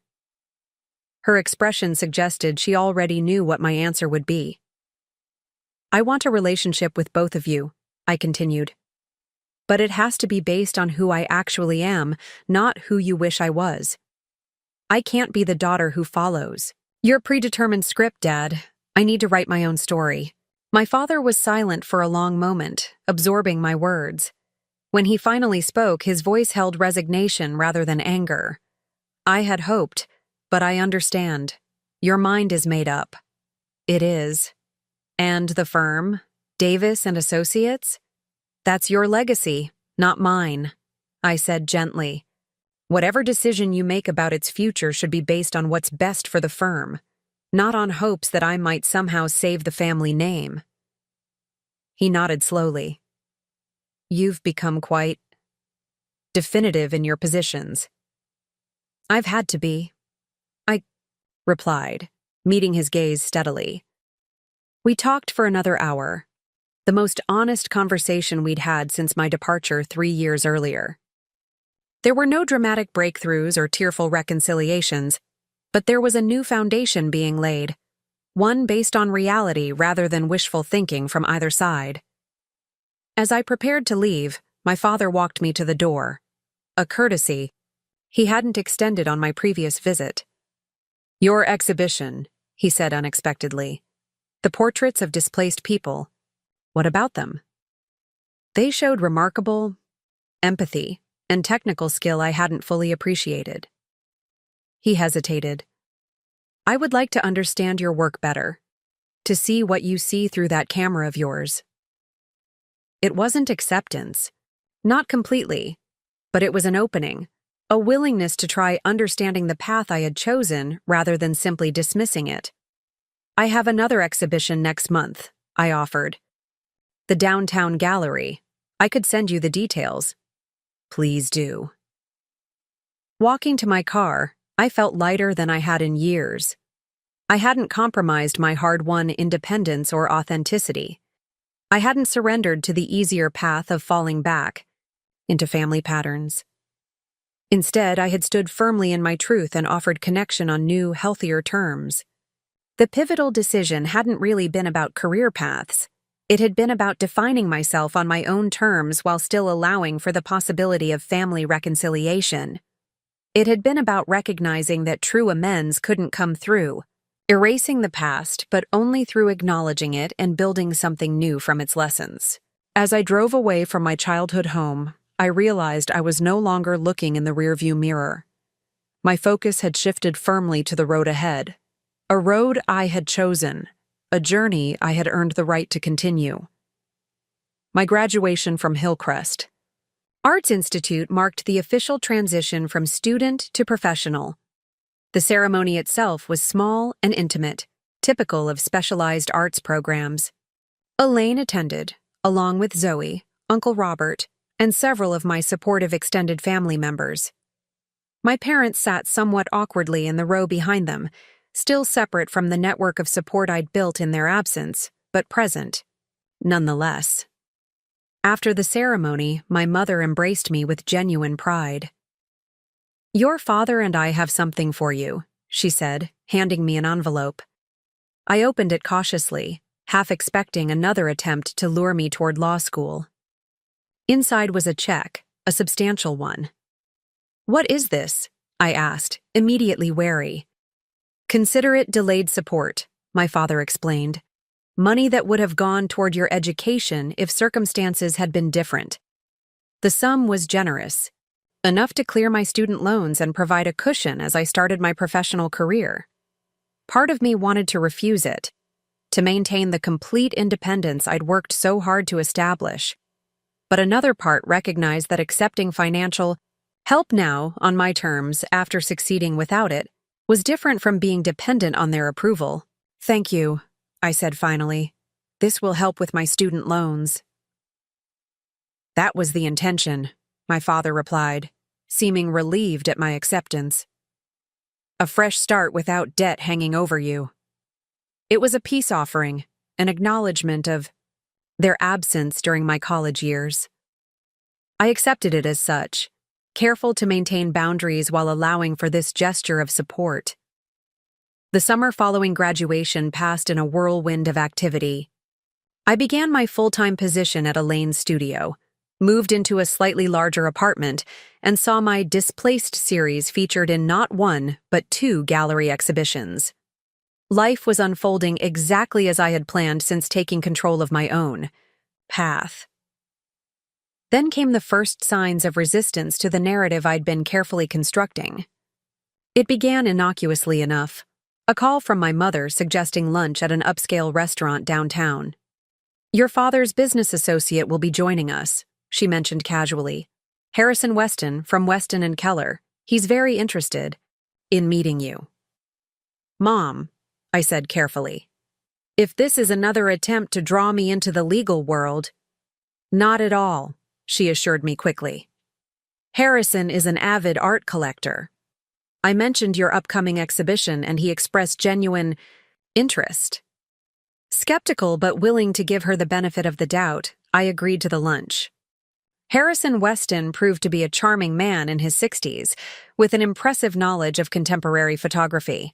He asked thoughtful questions about my work, mentioned several photographers whose style influenced my own, and seemed genuinely interested in my career. "Your mother tells me you have an exhibition opening next week," he said over dessert. "I'd be very interested in attending." "Of course," I replied, pleasantly surprised by his authentic engagement. "I can send you the details." "Excellent." He smiled warmly. "And perhaps afterward we might discuss a commission. My firm is renovating our executive floor and we're looking for original artwork that speaks to our community involvement." My interest was piqued. A corporate commission could be significant exposure and income. I'd be happy to discuss that. After lunch, walking back to the studio with my mother, I felt cautiously optimistic. That went better than I expected. "Harrison is a good man," she said. "He and your father go way back." "And he's really interested in photography? This wasn't just a setup?" My mother looked genuinely hurt. "Jessica, I wouldn't manipulate." "You like that?" "Harrison legitimately appreciates art. The fact that he's also your father's colleague is incidental." I wanted to believe her, but years of navigating my father's indirect approaches had made me wary. "And Dad? How does he feel about his merger partner potentially commissioning work from his photographer daughter?" "Actually, the merger talks have cooled," she said, surprising me. "Your father is reconsidering his options for the firm's future." The exhibition opening the following week drew an impressive crowd, including Harrison Weston with several colleagues. True to his word, he expressed interest in commissioning a series for their firm's renovation. We arranged to meet the following week to discuss details. Uncle Robert, who attended the opening with his new girlfriend, pulled me aside with a note of caution. "Be careful with Weston, Jess. He's not just your father's business associate. He's his closest advisor right now." Mom said the merger was off. Not off, paused, and Harrison is right in the middle of those negotiations. He squeezed my shoulder gently. "Just make sure any commission is about your work, not about leveraging you in some business strategy." His warning lingered as I prepared for my meeting with Harrison. I arrived at his office determined to maintain professional clarity about any potential commission. Harrison welcomed me warmly, giving me a tour of the executive floor they planned to renovate. "We want something that reflects our commitment to the community," he explained. "Images that show the human impact of our pro bono work, perhaps." The project sounded legitimate and aligned with my documentary style. We discussed budget, timeline, and creative direction, all standard considerations for a professional commission. Then the conversation took an unexpected turn. "Your father speaks very highly of you, Jessica," Harrison mentioned as we returned to his office. "He's quite proud of your accomplishments." "That's relatively new," I acknowledged carefully. Harrison smiled sympathetically. "Richard can be challenging, brilliant legal mind, but sometimes lacking in emotional intelligence." I've known him for 30 years, seen him through many phases. I remained silent, uncertain where this was heading. He values legacy above almost everything, Harrison continued. The Davis name means a great deal to him. I'm aware. That's why this commission is particularly meaningful. A Davis contributing to Weston and Keller's new image, it's symbolically important. And there it was, the angle I'd suspected might exist. So this isn't just about my photography. Harrison waved a dismissive hand. Your work speaks for itself. I wouldn't have suggested this if I didn't genuinely admire your aesthetic. But I won't pretend there aren't additional considerations. Such as demonstrating to your father that his concerns about the Davis legacy can be addressed creatively. That there are ways for you to contribute to the family's professional standing without abandoning your chosen path. The strategy became clear. Harrison was positioning himself as the broker of compromise, someone who could satisfy both my father's desire for legacy continuity and my determination to remain a photographer. Mr. Weston, I said carefully, I appreciate your interest in my work, but I need absolute clarity that any commission would be based on the merit of my photography, not on my last name or its usefulness in merger negotiations. Harrison studied me thoughtfully. You are very much your father's daughter, direct and perceptive. Yes, Jessica, I want to commission your work primarily because it's excellent. The connection to your father is a secondary benefit that happens to align with other business considerations. I left the meeting with mixed feelings. The commission itself was legitimate and valuable, the kind of corporate project that could advance my portfolio and reputation. But the underlying dynamics felt murky, laden with my father's unspoken influence. When I discussed it with Elaine, she was characteristically blunt. Take the commission, do exceptional work, and ignore the family politics. Your photographs will stand on their own merit, regardless of how they came to be commissioned. I followed her advice, accepting the project while maintaining careful professional boundaries. Over the next several weeks, I researched Weston and Keller's pro bono initiatives, photographed their community impact projects, and developed a compelling, visual narrative of their philanthropic work. My father remained surprisingly distant during this process, neither commenting on my collaboration with Harrison nor attempting to insert himself into the project. This restraint was new and somewhat disorienting, evidence perhaps of his effort to respect my professional independence. The commission was nearly complete when the more direct pushback began. My mother called one evening, her voice tense. Your father and I would like you to join us for dinner tomorrow night. Harold and Maria Bennett will be there. The Bennett name triggered immediate wariness. Harold Bennett was the managing partner of Bennett and Associates, the second largest law firm in the city, and Davis and Associates' main competitor. Why would you invite me to dinner with Dad's competitors? I asked suspiciously. Their daughter Victoria is graduating from law school next month. They're looking to commission official portraits and would like to see your work. I sighed, frustration mounting. Mom, I'm a documentary and fine art photographer, not a portrait studio photographer. There are dozens of photographers in the city who specialize in corporate headshots. This would be more artistic, she insisted. Something capturing Victoria's achievement after years of hard work. Harold specifically mentioned your Displaced series as having the emotional depth they're looking for. The situation felt increasingly contrived, too perfect a parallel to my own academic journey, too convenient that my father's business rival suddenly admired my work. What's really going on? I asked directly. This feels like another attempt to pull me into Dad's professional orbit. My mother's hesitation confirmed my suspicion. The Bennetts expressed interest in potential collaboration with your father's firm. Harold was quite impressed with Harrison's commission. So I'm being used as a business development tool, I concluded flatly. A way for Dad to show potential partners that the Davis legacy continues through his photographer daughter. That's not fair, Jessica. Your father is proud of your work. He's simply creating opportunities for you to showcase your talent to influential people. Opportunities I haven't asked for and don't need, I pointed out.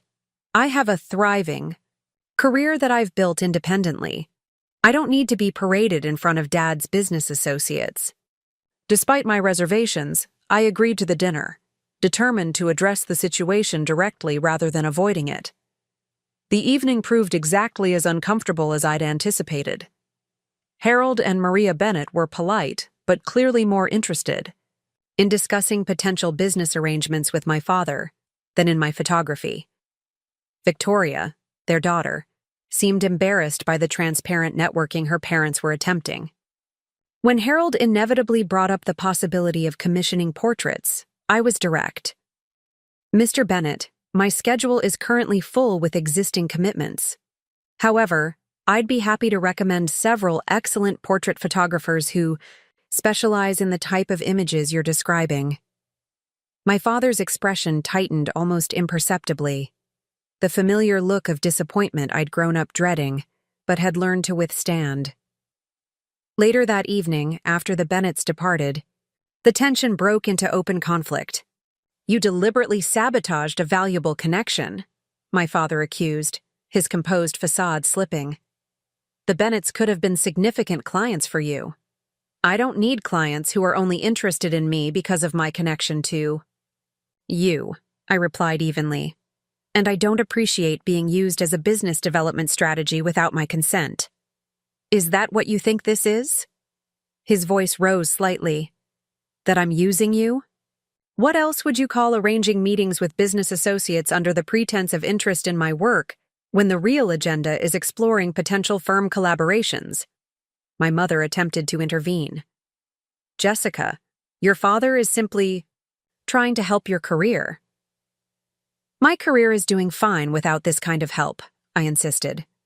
I've worked extremely hard to be recognized for my work, not for my family name. These arrangements undermine that effort. My father paced the living room, frustration evident. You're being unnecessarily difficult. There's nothing wrong with leveraging family connections in business. It's how the world works. It may be how your world works, I countered, but it's not how I've built my career, and it's not how I want to continue building it. So you'd rather struggle unnecessarily than accept advantages that come with the Davis name? His tone was incredulous. I'd rather succeed authentically than wonder if every opportunity came because of my last name rather than my talent. I stood firm, meeting his gaze directly. And I'm not struggling, Dad. I'm thriving precisely because I've established my reputation independently. The argument continued in circles, neither of us willing to concede. My father couldn't comprehend my rejection of networking opportunities that seemed obviously beneficial to him. I couldn't accept his inability to respect my professional boundaries. Eventually, exhausted by the cyclical argument, I gathered my things to leave. I appreciate that you believe you're helping, I said, moderating my tone. But I need you to respect that I want to build my career my way, not as an extension of the Davis legal legacy. Pride, my father muttered.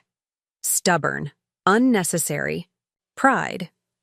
Independence, I corrected. Hard-won independence that I'm not willing to compromise. In the weeks that followed, similar tensions surfaced repeatedly.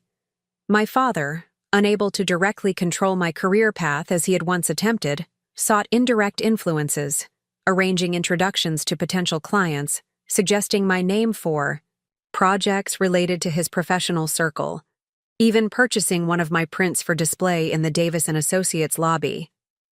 Each gesture existed in an uncomfortable space between genuine support and subtle manipulation, ways of inserting himself into my professional narrative without overtly challenging my autonomy.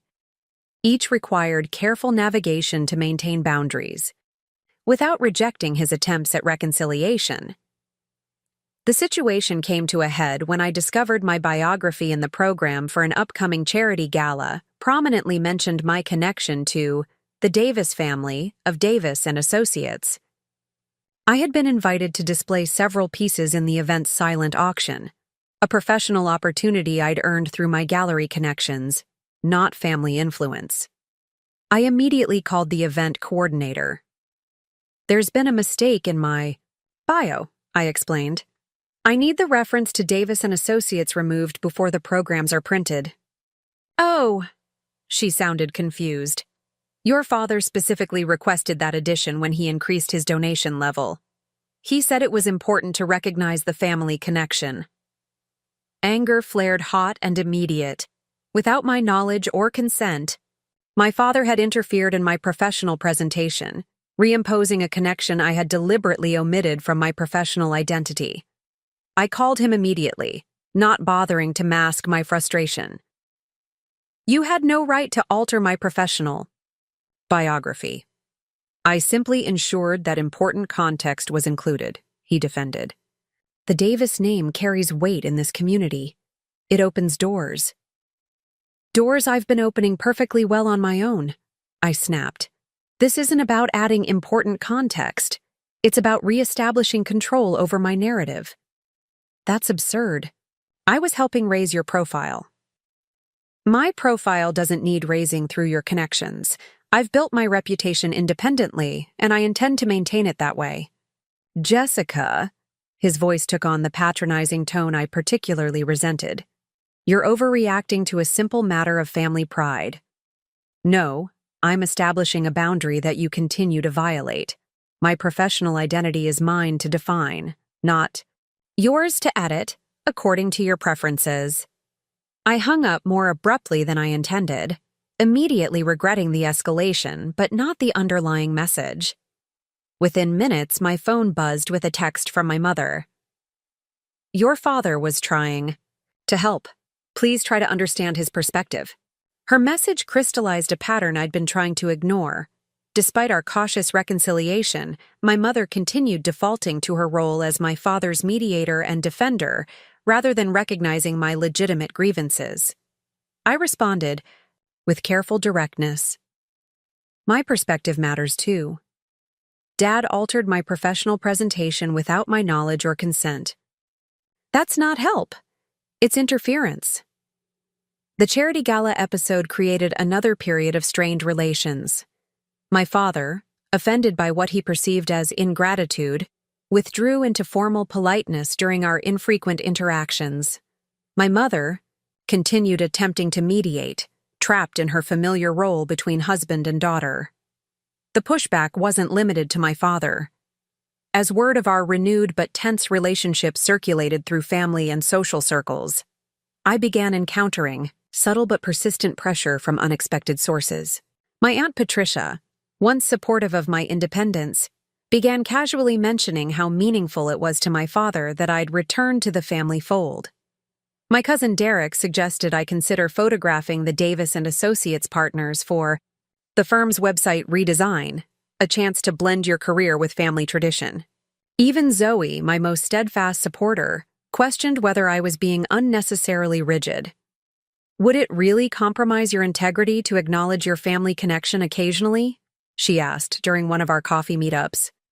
"It seems like your dad is genuinely trying in his own way." "His way is the problem," I tried to explain.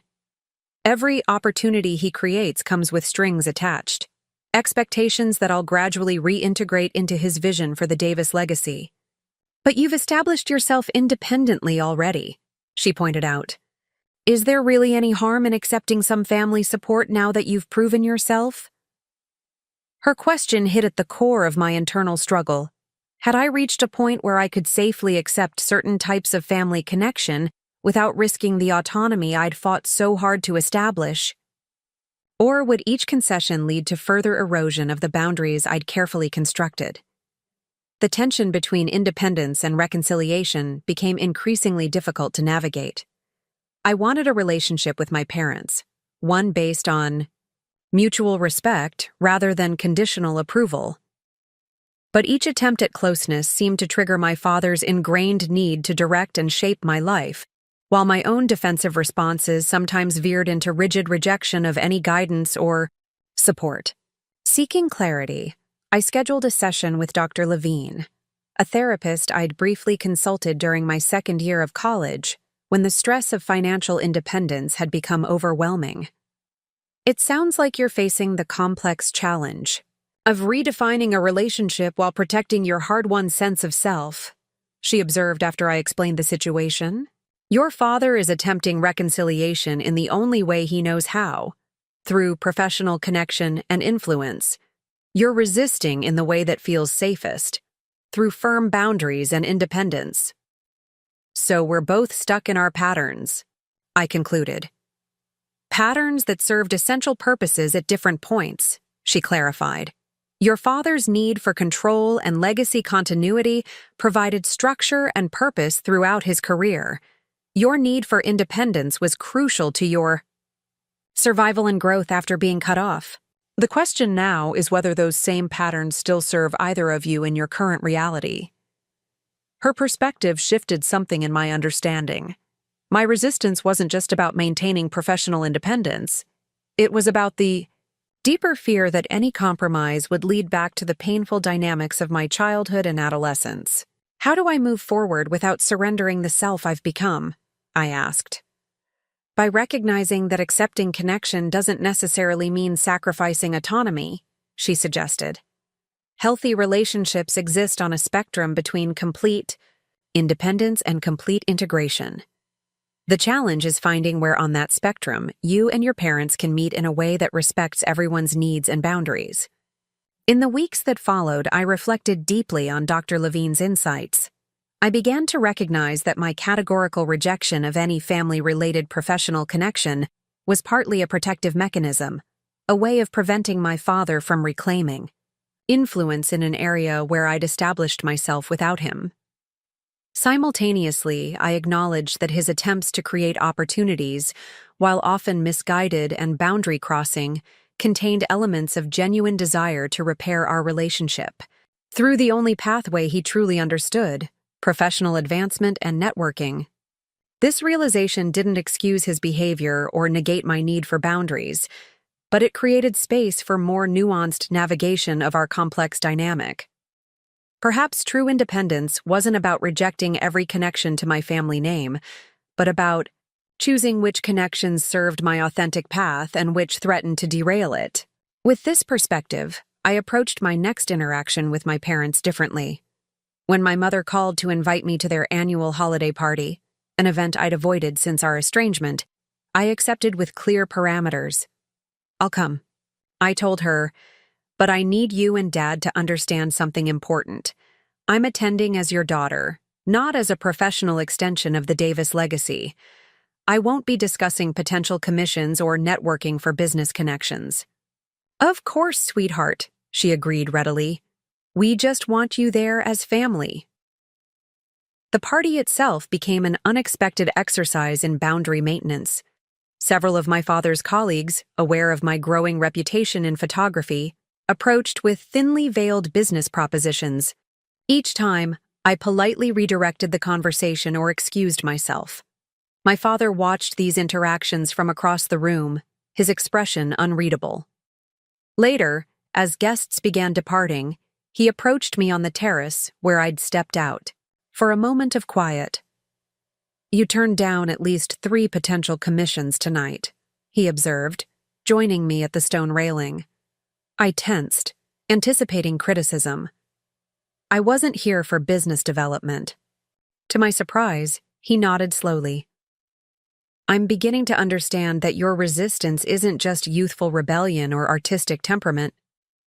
"It never was," I said quietly. "No," he acknowledged. "It's about creating a life completely separate from my influence, proving that you can succeed without the advantages I tried to provide." The assessment was surprisingly insightful coming from him. "It's about authenticity," I clarified. "About knowing that whatever success I achieve comes from my own effort and talent, not from the Davis name." He was silent for a long moment, gazing out at the snow-covered garden. "You know," he finally said, "I never had that luxury. The Davis legacy was established before I was born, Every achievement of mine came with the asterisk of family connection. It was a vulnerability I hadn't expected, a glimpse into how my father's own path had been shaped by the same forces he'd tried to impose on me. Maybe that's why I find your insistence on independence so challenging, he continued. You've done what I never could, created a wholly separate identity and success. The conversation didn't miraculously resolve our fundamental differences, but it opened a window into mutual understanding that had previously seemed impossible. For perhaps the first time, my father acknowledged my chosen path not as a rejection of family legacy, but as the creation of something authentically mine. As I drove home that night, I realized that the pushback and resistance I'd encountered weren't simply obstacles to overcome. They were necessary friction in the process of redefining my relationship with my parents. Each boundary I maintained, each difficult conversation we navigated, contributed to a slowly emerging new dynamic, one that might eventually accommodate both my independence and our connection as family. The path forward remained unclear and undoubtedly challenging, but I was no longer the frightened 18-year-old standing on the porch with garbage bags at her feet. Nor was I the defensively independent college student determined to succeed at any cost. I was becoming something more complex, a woman confident enough in her own identity to engage with her family without being defined by them. 5 years after graduation, my career had developed a momentum that surprised even my most optimistic supporters.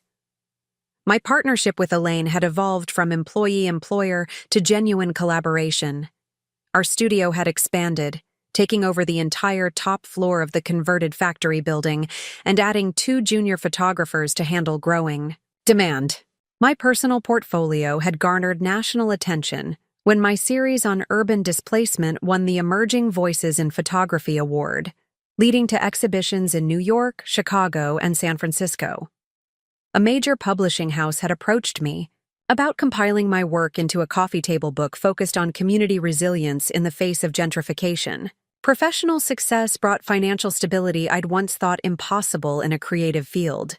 I'd moved from my small apartment to a modest but stylish loft in an up-and-coming neighborhood, purchased my first new car, and started contributing to a retirement account, practical achievements that silently refuted my father's predictions about the inevitably struggling artist's life. My relationship with my parents had settled into a cautious detente. We maintained regular contact, monthly dinners, occasional family events, with tacit agreement to avoid the most contentious topics.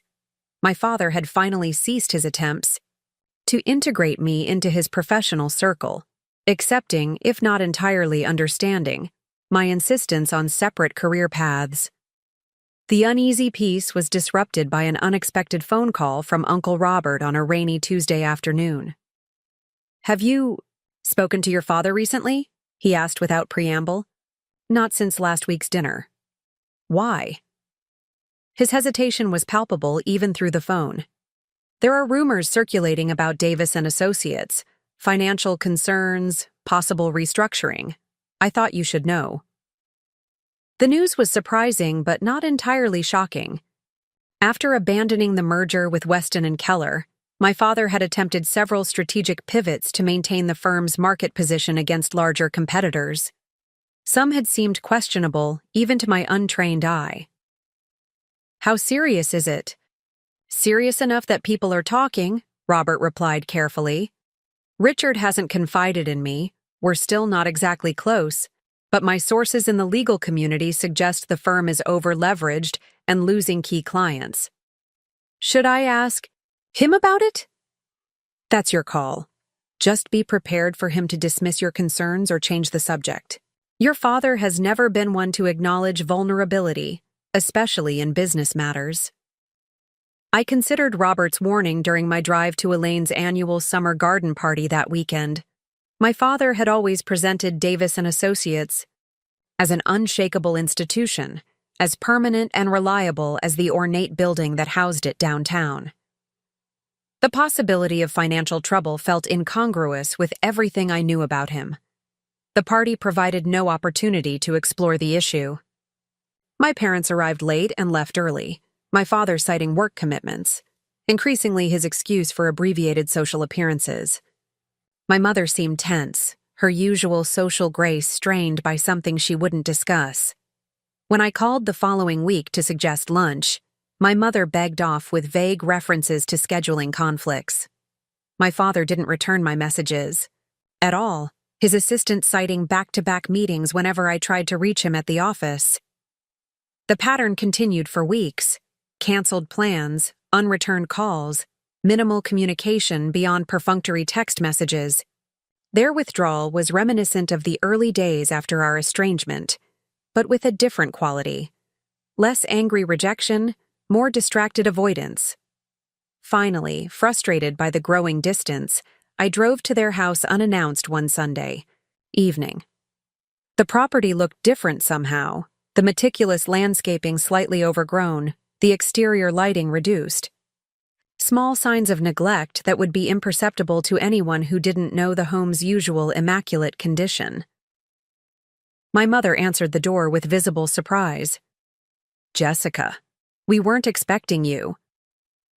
"That's become obvious," I replied, stepping inside without waiting for an invitation. "You've been avoiding me for weeks. I want to know why." The house's interior confirmed my suspicions, subtle changes that suggested financial constraint. The fresh flowers that had always adorned the entryway were absent. The temperature was warmer than usual, as if the air conditioning had been adjusted to save electricity. My mother led me to the living room, where my father sat reviewing documents. He looked up with a mixture of irritation and resignation at my unexpected appearance. "Jessica, what brings you here unannounced?" "Concern," I answered honestly. "You've both been increasingly distant. Uncle Robert mentioned rumors about the firm. I wanted to check on you." My father's expression hardened at the mention of Robert. "Your uncle should be more careful about spreading gossip." "Is it just gossip?" I pressed. My parents exchanged glances, the silent communication of a long-married couple deciding how much to reveal. "The firm is navigating some challenges," my father finally admitted, his tone carefully measured. "Nothing unusual in today's legal market. Consolidation, client movement, competitive pressures." "And these usual challenges are why you've been canceling plans and avoiding my calls?" my mother intervened. "We didn't want to burden you with temporary business concerns. You have your own career to focus on." The irony wasn't lost on me. After years of trying to involve me in the family business, they were now explicitly excluding me from knowledge of its difficulties. "I'm not a child who needs sheltering from reality," I said firmly. "If something's wrong, I'd rather know than wonder why my parents have suddenly disappeared from my life again." My father set aside his papers with a sigh that revealed more fatigue than I'd ever seen him acknowledge. "Davis and Associates is undergoing significant restructuring. We've had to reduce staffing, consolidate practice areas, and pursue refinancing options." "How bad is it?" "Manageable," he insisted, but the slight hesitation before his answer spoke volumes. "We've weathered market fluctuations before." "This seems like more than a fluctuation if it's affecting your personal lives," I observed, gesturing to the subtle signs of economizing around us. My mother looked uncomfortable. "We've made some temporary lifestyle adjustments, nothing serious." "We're fine, Jessica," my father added with finality. "I appreciate your concern, but this isn't something you need to involve yourself in." The dismissal was familiar, my father's default when feeling vulnerable. Rather than pushing further, I shifted the conversation to neutral topics, noting the relief in both their expressions as we moved away from financial matters.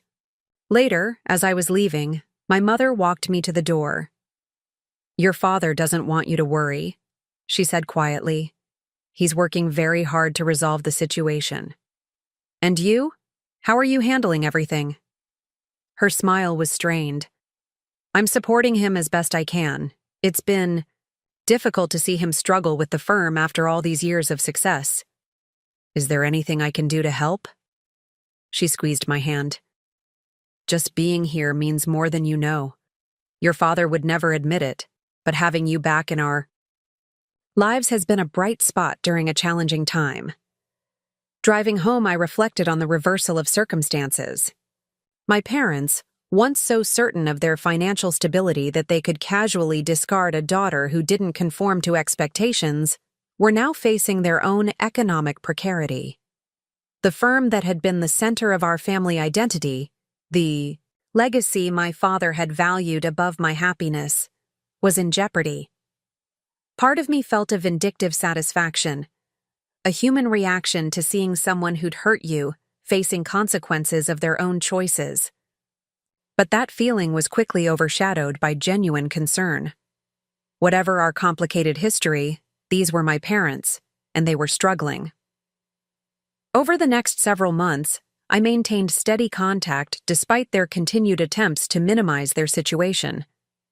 I invited them to dinner more frequently, choosing modestly priced restaurants and sometimes cooking at my loft instead. I made a point of sharing my professional successes, new clients, exhibition reviews, publishing progress, providing positive distractions from their concerns. My father never directly acknowledged the firm's increasing difficulties, but the signs became impossible to ignore. Davis & Associates reduced its office space by half, consolidating onto 3 floors of the building they had once fully occupied. The annual holiday party, traditionally an extravagant showcase of the firm's prosperity, was replaced by a subdued luncheon. My father, once immaculately attired in custom suits, began recycling his wardrobe more noticeably. Through Uncle Robert's discreet updates and my own observations, I pieced together a clearer picture. My father had over-leveraged the firm in an ambitious expansion attempt after the failed merger talks, precisely when the legal market was contracting.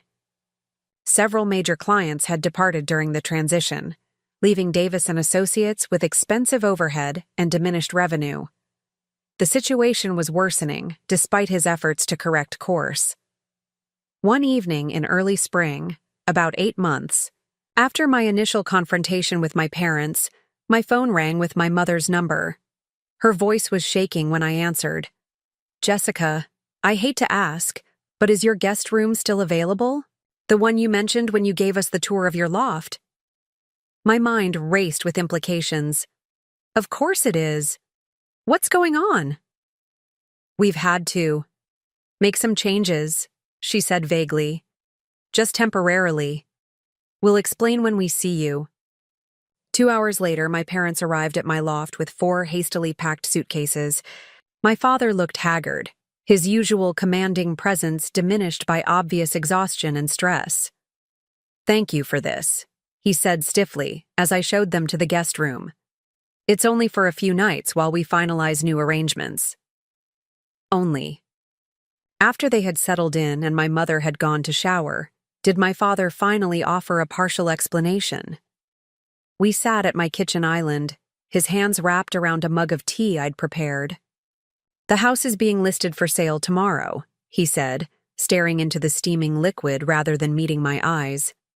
"We've secured a small condo near downtown, but it won't be ready for occupancy until next week." The news stunned me despite the warning signs. The colonial house had been in our family for 3 generations, a symbol of the Davis legacy almost as significant as the firm itself. "I'm sorry," I said simply, knowing how inadequate the words were. He nodded once, acknowledging both my sympathy and its limitations. "The market is favorable for sellers. The proceeds will help stabilize our situation." "And the firm?" "Continuing under restructured leadership, I've stepped back to consultant status." The admission clearly pained him. "Harrison Weston will oversee day-to-day operations through the transition period."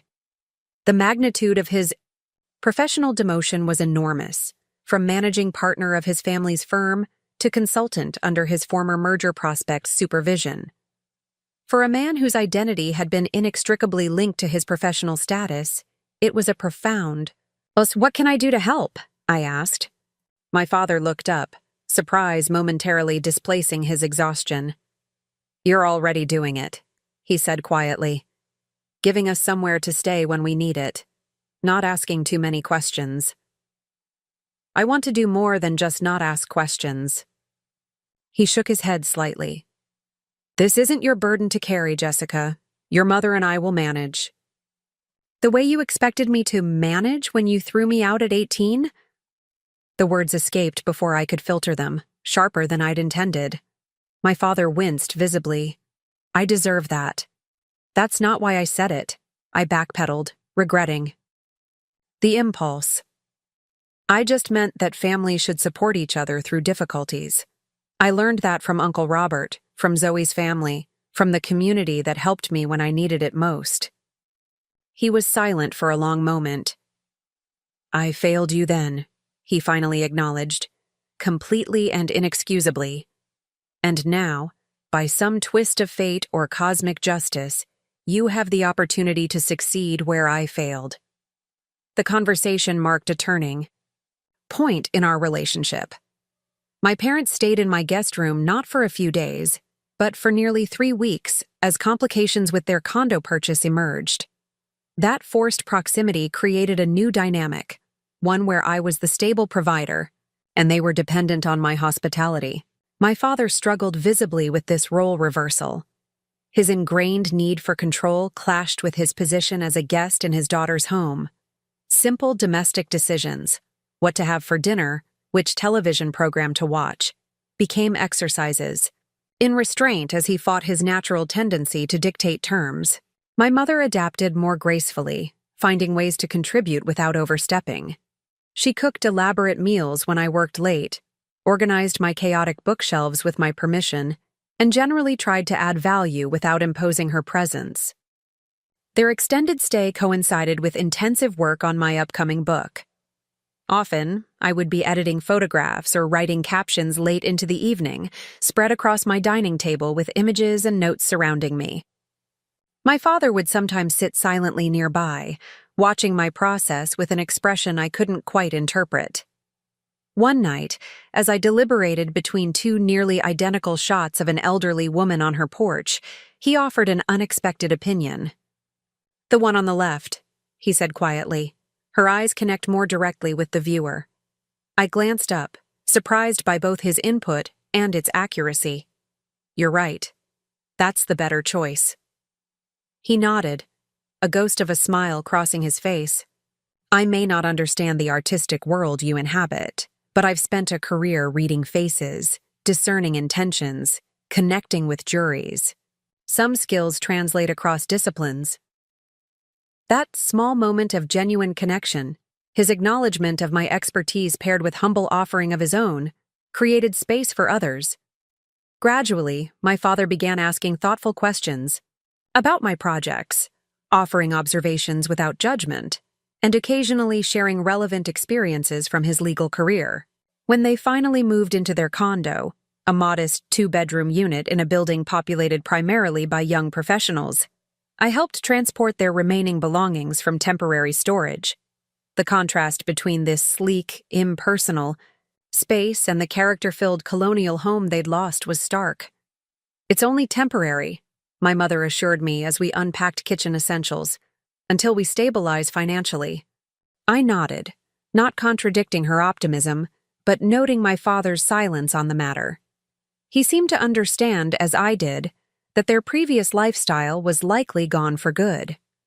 The Davis and Associates of his generation was fundamentally changing, and with it, the financial foundation that had supported their affluent existence. In the months that followed, I maintained steady contact with my parents, inviting them regularly to my loft for meals, attending small gatherings at their condo, establishing a new normal that acknowledged their changed circumstances without dwelling on them.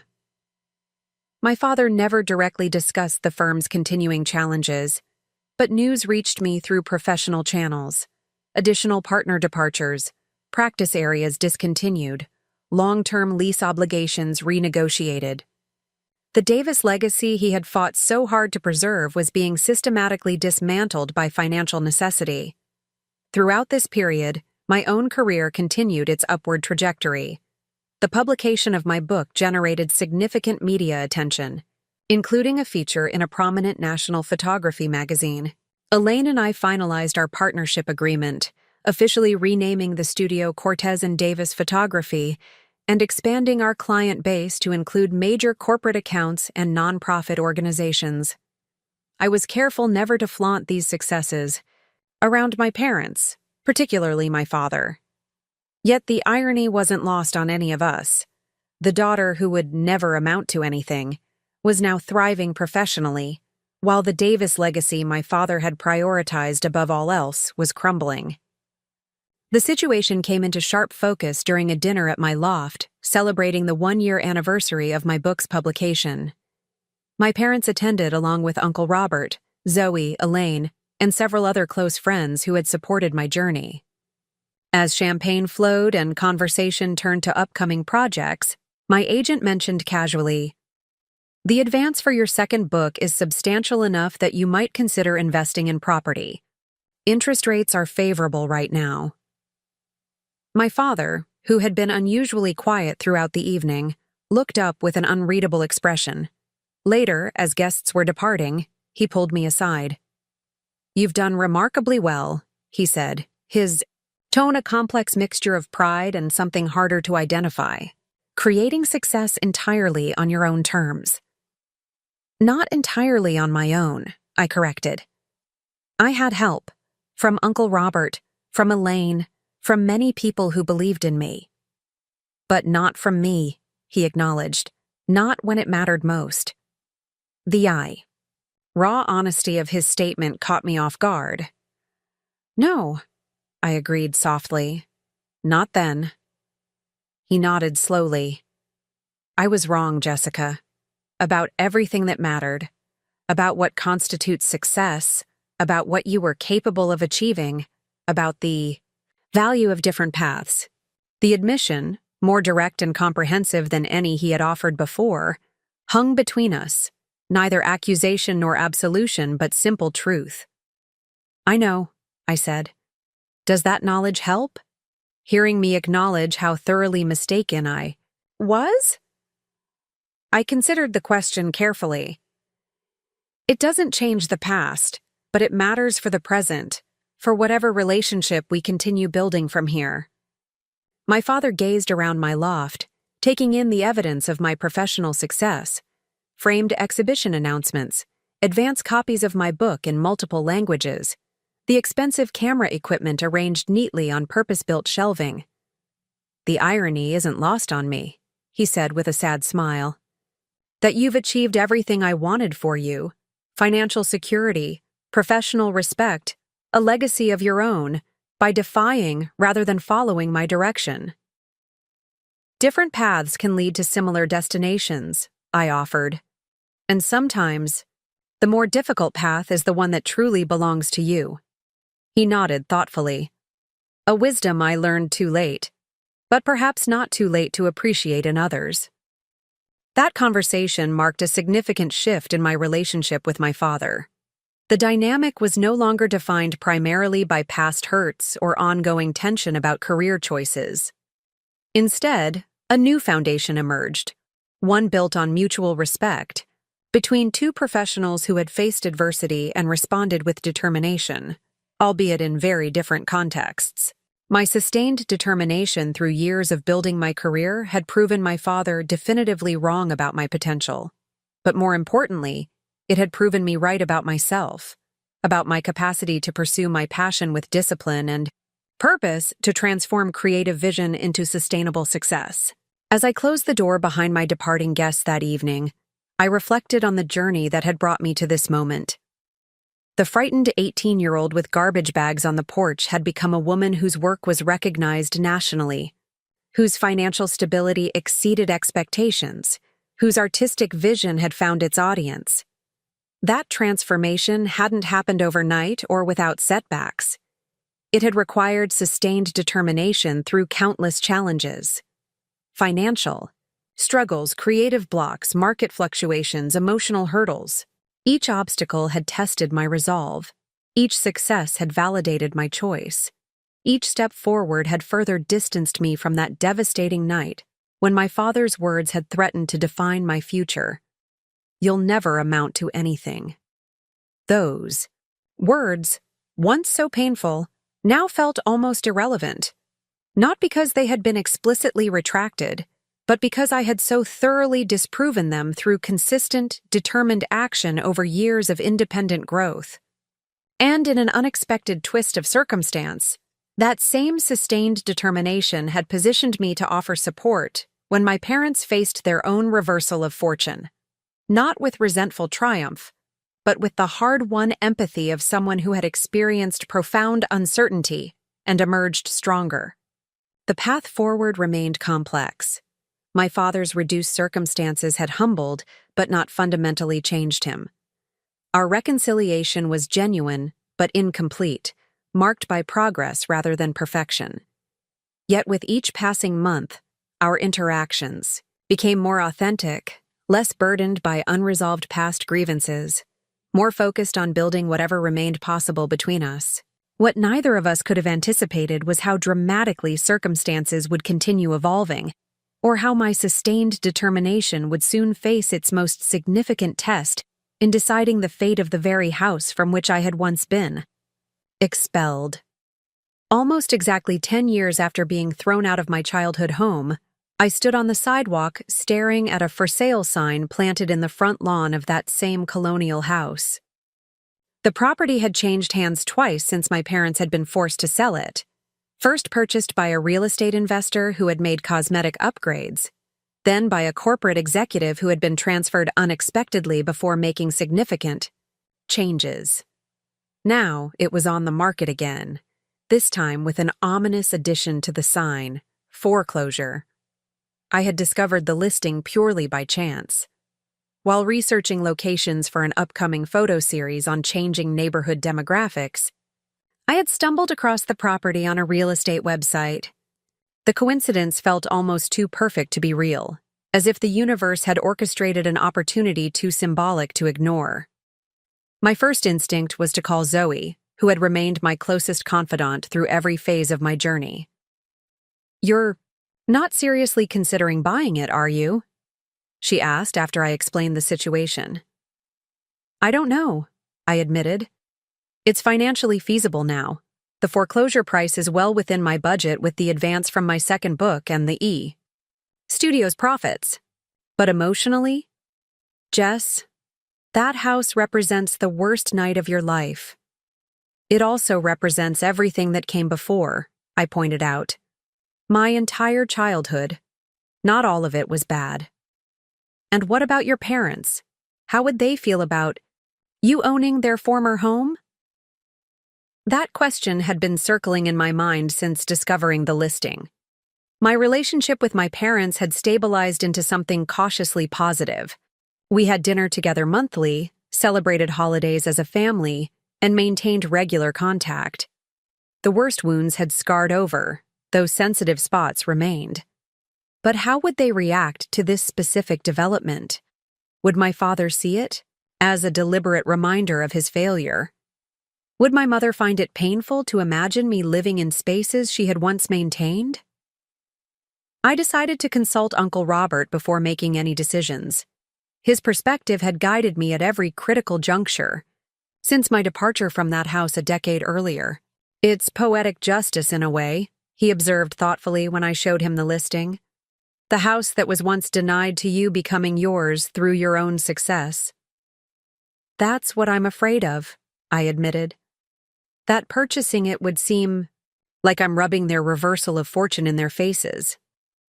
"Or," Robert suggested, "it could be seen as preserving a piece of family history that would otherwise be lost to strangers." His reframing gave me pause. The colonial had been in our family for 3 generations before financial necessity had forced its sale. Despite everything that had happened there, including my expulsion, it remained part of the Davis legacy. I need to talk to them, I decided, directly and honestly. The conversation wasn't easy to initiate. I invited my parents to dinner at my loft, preparing my mother's favorite meal to soften what might be a difficult discussion. After dessert, As we lingered over coffee, I finally broached the subject. "I've come across something unexpected," I began carefully. "The Colonial is on the market again, as a foreclosure." My mother's eyes widened. "Already? The Hendersons just purchased it last year. Apparently, he lost his position at Camden Industries. They're facing financial difficulties." My father's expression remained carefully neutral. "Real estate can be volatile in this market." "I'm considering purchasing it," I said simply, watching their reactions closely. Surprise registered on both their faces, followed by a series of more complex emotions: confusion, wariness, perhaps a hint of pain. "May I ask why?" my father inquired, his tone deliberately measured. I had prepared my answer, considering it carefully from multiple angles. "Several reasons. It's an excellent investment at the foreclosure price. The neighborhood has maintained its value despite market fluctuations. And—" I hesitated before adding the most important factor. "It was our family home for generations. It seems wrong to let it pass completely out of the family if there's an alternative." My mother reached for my hand across the table, her eyes glistening. "You would do that? After everything that happened there?" "The house itself wasn't at fault for the human dramas it contained," I said gently. "And not all my memories there are painful." My father had been uncharacteristically silent, his gaze fixed on his coffee cup. When he finally spoke, his voice was rougher than usual. "There's a certain symmetry to it," he observed. "You returning to that house under circumstances nobody could have predicted a decade ago." The ambiguity of his statement left me uncertain of his actual feelings. "If it would be too difficult for either of you, I won't pursue it," I assured them. "Your emotional well-being matters more to me than any property." My father finally met my eyes directly. "Jessica, you don't need our permission or approval. That's been the lesson of these past 10 years, hasn't it? That you determine your own path, regardless of our opinions." "Yes," I acknowledged. "But that doesn't mean I'm indifferent to how my choices affect you. We've worked too hard to rebuild our relationship.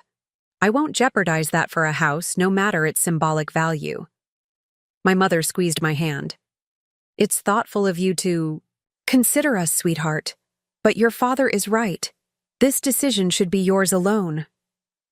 "Not entirely alone," my father amended unexpectedly. "If you do purchase it, I have something that should return to the house." He reached for his wallet, removing a small key. The key to the library cabinet that contains the family documents, birth certificates, photographs, historical records dating back to your great-grandfather. When we sold the house, I couldn't bear to leave those behind. He placed the key on the table between us, a symbol of continuity, of heritage passed forward rather than denied. The gesture contained an implicit blessing more meaningful than explicit permission could have been. 2 weeks later, after inspection, financing approval, and negotiations with the bank, I signed the closing documents that transferred ownership of the Colonial house to my name. The symmetry my father had noted felt even more profound as I stood on the porch with the new keys, now not as a discarded daughter with garbage bags, but as the rightful owner of a property my own success had enabled me to purchase.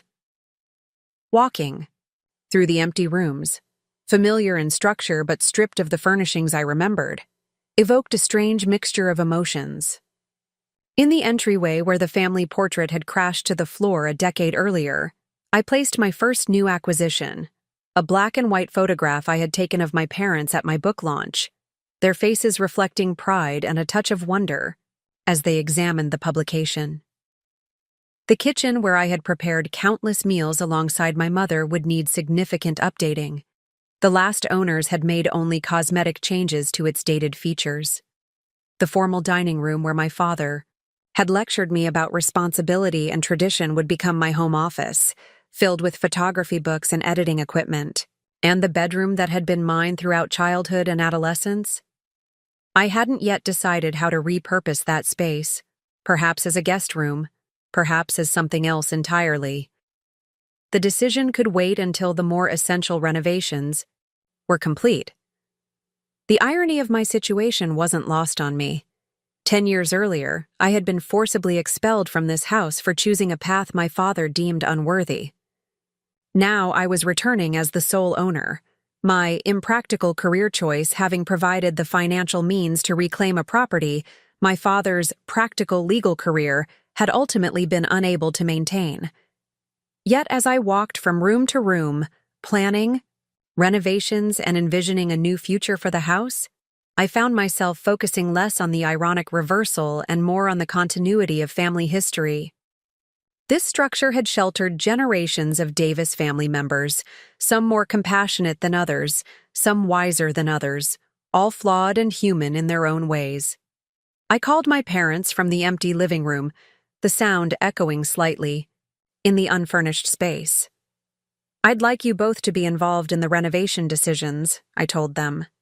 "This house holds your memories too, and I want to honor what matters to you, even as I make it my own." The offer visibly moved my mother, who had worried about losing her last connection to the home she had lovingly maintained for decades. My father's reaction was more restrained but no less significant, a nod of acknowledgement that suggested recognition of both what had been lost and what might yet be preserved. 3 days after closing, I invited them to tour the property, soliciting their input on which original features should be maintained and which could be modernized. As we walked through the rooms together, the dynamic between us continued its gradual transformation, not erasing the past, but building something new atop its complicated foundation. In the backyard, standing beneath the oak tree that had shaded family gatherings for generations, my father made an observation that captured the essence of our journey. "There's a lesson here," he said quietly, "about the difference between houses and homes. When I thought this house defined us, defined me as successful, defined our family as established, I was willing to sacrifice actual family connections to maintain it. Now that it's gone and returned in a completely different way, I understand what should have been obvious all along." "What's that?" I asked. "That buildings are replaceable. Legal careers are replaceable. Even fortunes can be lost and rebuilt. But family relationships, once damaged, require extraordinary effort to repair, and some never fully heal." He gazed up at the second-floor windows, where my childhood bedroom overlooked the yard. "I'm fortunate that despite my worst mistakes, you found your way back to us, differently than I imagined, more successfully than I predicted, but undeniably and authentically yourself." As renovations began, transforming the colonial's traditional interiors into spaces that reflected my contemporary aesthetic while preserving key historical elements, the property became a physical manifestation of reconciliation. Not perfect or complete, but genuine and evolving. The formal parlor where my father had once hosted colleagues became a gallery space showcasing both my work and pieces by emerging artists I admired. The kitchen was expanded and modernized, designed for entertaining in a more relaxed style than my parents had preferred. The library, however, remained largely unchanged, its built-in shelving now housing my photography books alongside the family documents my father had preserved. 6 months after purchase, renovations complete enough for comfortable occupancy, I hosted a housewarming gathering that symbolically bridged past and present. My parents attended, as did Uncle Robert, Zoe, and her husband, Elaine and her partner, and newer friends from my professional circle. As glasses were raised in the dining room that now featured an exhibition-quality lighting system alongside the original crown molding, I offered a toast that acknowledged the complex journey that had brought us all to that moment. "To second chances," I said simply. "For houses, for relationships, for dreams that survive despite obstacles." My father, standing by the fireplace that had witnessed both painful arguments and meaningful reconciliations, added his own quiet amendment, and to the wisdom to recognize them when they appear. The colonial house, once a symbol of rejection and conditional love, had transformed into something entirely different, a testament to perseverance, to success achieved on one's own terms, and to the possibility of healing even the deepest family wounds.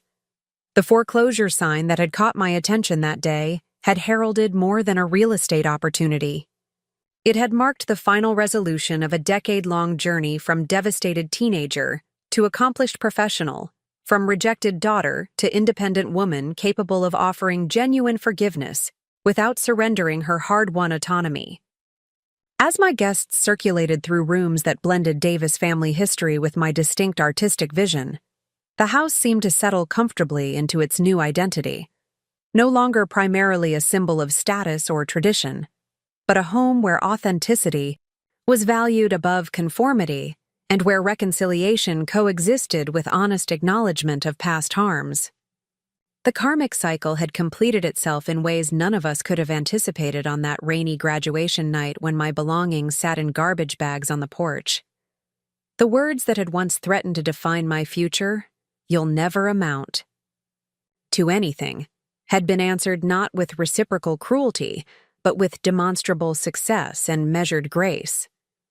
In reclaiming the physical space from which I had been expelled, I had also reclaimed the narrative of my own potential, not as defined by my father's limited vision or by reactive defiance of his expectations, but as authored authentically by the woman I had become through both struggle and achievement. Living in the renovated Colonial brought unexpected changes to both my personal and professional life. The generous space allowed me to create a small home studio where I could work on personal projects without traveling to the downtown location. I shared with Elaine. The mature gardens that had once been my mother's pride became the backdrop for intimate portrait sessions with local clients. But the most significant transformation wasn't in the physical space or my work habits. It was in my relationship with myself and my family history. One rainy evening, almost a year after purchasing the house, I found myself in the library examining the family documents my father had preserved.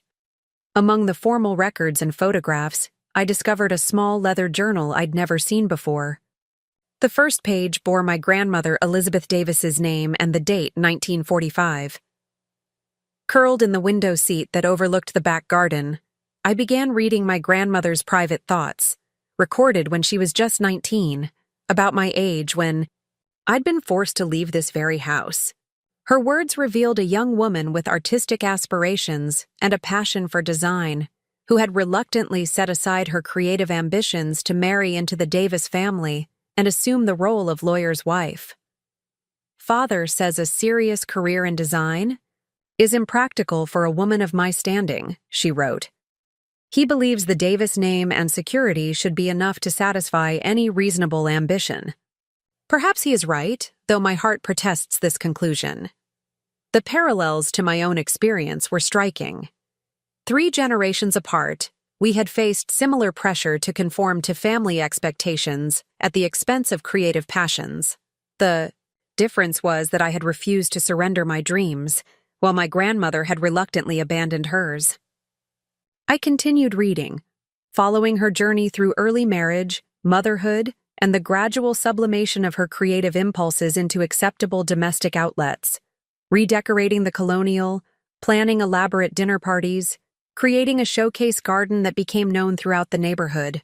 "I sometimes wonder who I might have become," she wrote after my father's birth, "had I insisted on my own path rather than the one laid out before me. Would that stronger, more determined version of myself be happier? Or merely isolated from family and community that gives my life meaning?" Her questions echoed across decades, speaking directly to choices I had made and consequences I had faced. I had chosen the path she had relinquished, accepting isolation from family as the price of authenticity. The costs had been real and painful, but so had the rewards. The next day, I called my father and asked him about his mother's artistic interests, a subject he had never mentioned. "How did you know about that?" he asked, sounding genuinely surprised. Mother never discussed her design aspirations with anyone in the family, at least not that I was aware of. "I found her journal in the family documents," I explained. She wrote about giving up a place at the Design Institute to marry grandfather. A long silence followed. When my father spoke again, his voice carried unusual vulnerability. I had no idea. She was always so committed to her role as the perfect lawyer's wife, to supporting grandfather's career and maintaining our social position. Did she ever seem unhappy to you? Unfulfilled? He considered this carefully. Not unhappy exactly, but there were moments, particularly when we visited museums or attended gallery openings, when she would become unusually animated, almost transformed. I never understood why. She found ways to express her creativity, I observed. The gardens, the home, decor, the entertaining she was known for. But they were all safely contained within her expected role. Another silence stretched between us, weighted with unspoken connections to our own history. I never saw the parallel, my father finally admitted, between what might have happened to Mother's ambitions and what I tried to do to yours. You were continuing a family pattern, I suggested, not to excuse but to contextualize his actions. Prioritizing practical security over creative fulfillment, professional status over personal passion. A pattern you broke, he acknowledged, at great personal cost initially. And ultimately great personal reward, I added, both professionally and personally. That conversation led to others, gradual explorations of family history that revealed how deeply the tension between security and authenticity had shaped the Davis legacy across generations. My father began sharing memories and perspectives he had never articulated before, developing a more nuanced understanding of his own parents and the values they had instilled in him.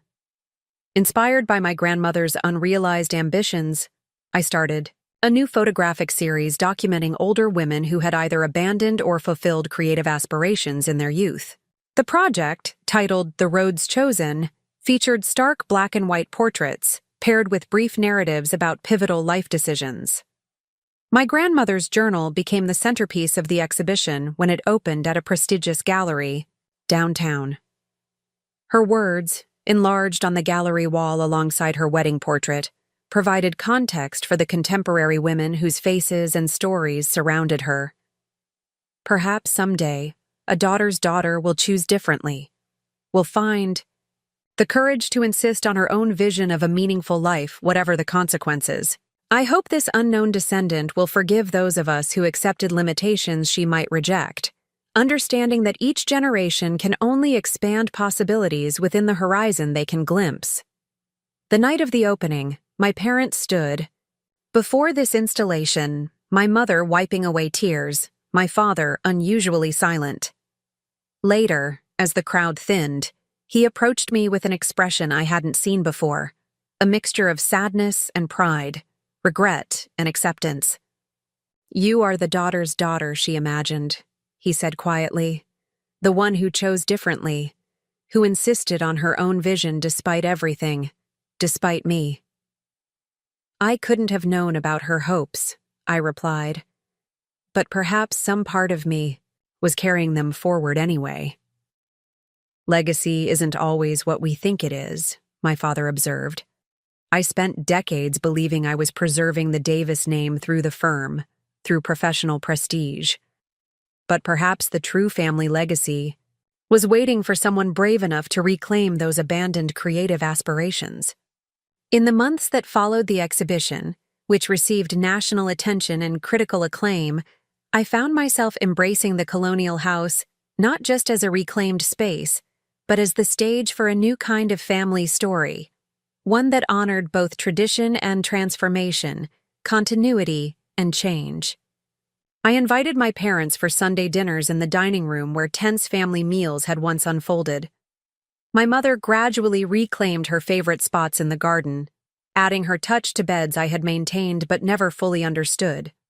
My father, retired now and exploring long-neglected interests in history and literature, spent hours in the library he had once used primarily for client meetings.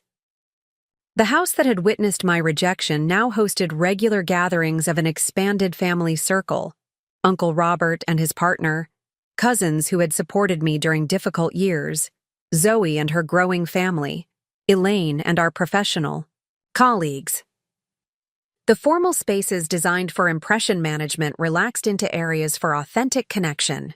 On my 30th birthday, exactly 12 years after being thrown out with garbage bags at my feet, I hosted a garden party that symbolized the full circle of my journey. Under the century-old oak tree, surrounded by people who had supported me at various stages, I announced the creation of the Elizabeth Davis Foundation for Young Artists, a nonprofit organization providing grants to creative young people facing family opposition or financial obstacles. This foundation honors both where we come from and where we might go, I explained to the gathered guests. It acknowledges that meaningful legacies aren't always the ones we plan, and that sometimes our greatest contributions come through breaking patterns rather than preserving them. My father approached me afterward, visibly moved. "Your grandmother would have been extraordinarily proud," he said. "As am I, though I have no right to that pride given how our journey began." "The beginning doesn't determine the whole story," I replied, thinking of how far we had traveled from that rainy graduation night. "It's the middle chapters, the ones filled with hard choices and unexpected turns, that shape the ending." Later that evening, as the celebration continued around me, I stepped away briefly to the front porch. Standing in the exact spot where I had once waited with my hastily packed belongings, I allowed myself to fully appreciate the symmetry of my return. The words that had launched me on this journey, "You'll never amount to anything," had long since lost their power to wound. They had been thoroughly disproven by consistent achievement, by professional recognition, by financial security earned through creativity rather than conformity. But the true transformation wasn't measured in external markers of success. It lay in the internal freedom I had gained, the unshakable confidence that came from building a life on my own terms, the capacity for compassion that emerged from navigating both rejection and reconciliation, the wisdom to honor family connections without surrendering personal authenticity. As I rejoined my guests in the backyard, moving easily between my parents and my chosen family of friends and colleagues, I recognized that the renewal this house represented wasn't about erasing painful history or claiming vindication. It was about creating space for a new story to unfold, one that acknowledged the past without being limited by it, that incorporated painful chapters alongside moments of grace and growth. The colonial house that had once represented rigid tradition and conditional belonging had transformed, under my ownership, into something more complex and ultimately more meaningful. A place where creativity flourished alongside respect for heritage, where reconciliation coexisted with remembered hurt, where the Davis legacy continued in forms no one could have predicted when I was expelled from these same rooms a dozen years earlier. That legacy now included not just legal prestige and social standing, but artistic achievement, cultural contribution, and the courage to choose authenticity over conformity. It encompassed both the traditional values my father had championed and the creative passions my grandmother had reluctantly set aside. A fuller, more nuanced inheritance than either of them had imagined possible.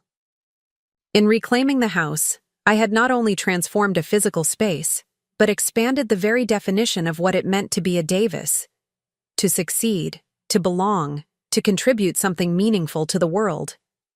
The circle that had begun with rejection had closed with reconciliation, not by erasing differences but by creating room for them within a larger, more generous understanding of family and legacy. The abandoned 18-year-old with garbage bags at her feet could never have imagined this outcome. But the photographer, businesswoman, and foundation director hosting her 30th birthday celebration understood that meaningful transformations rarely follow predictable paths, and that the most profound renewals often begin with painful endings. As the evening concluded and guests departed, I found myself alone in the entryway where a family portrait had once shattered. In its place, hung a new photograph, one I had taken at last year's holiday gathering. It showed 3 generations of extended Davis family, imperfectly reconciled but genuinely connected, arranged not by hierarchy, but by natural affinity, their faces reflecting not studied formality, but authentic engagement with one another. It was, I thought, the most honest family portrait the colonial house had ever displayed, and the most hopeful. Up next, you've got 2 more standout stories right on your screen. If this one hit the mark, you won't want to pass these up. Just click and check them out, and don't forget to subscribe and turn on the notification bell so you don't miss any upload from us.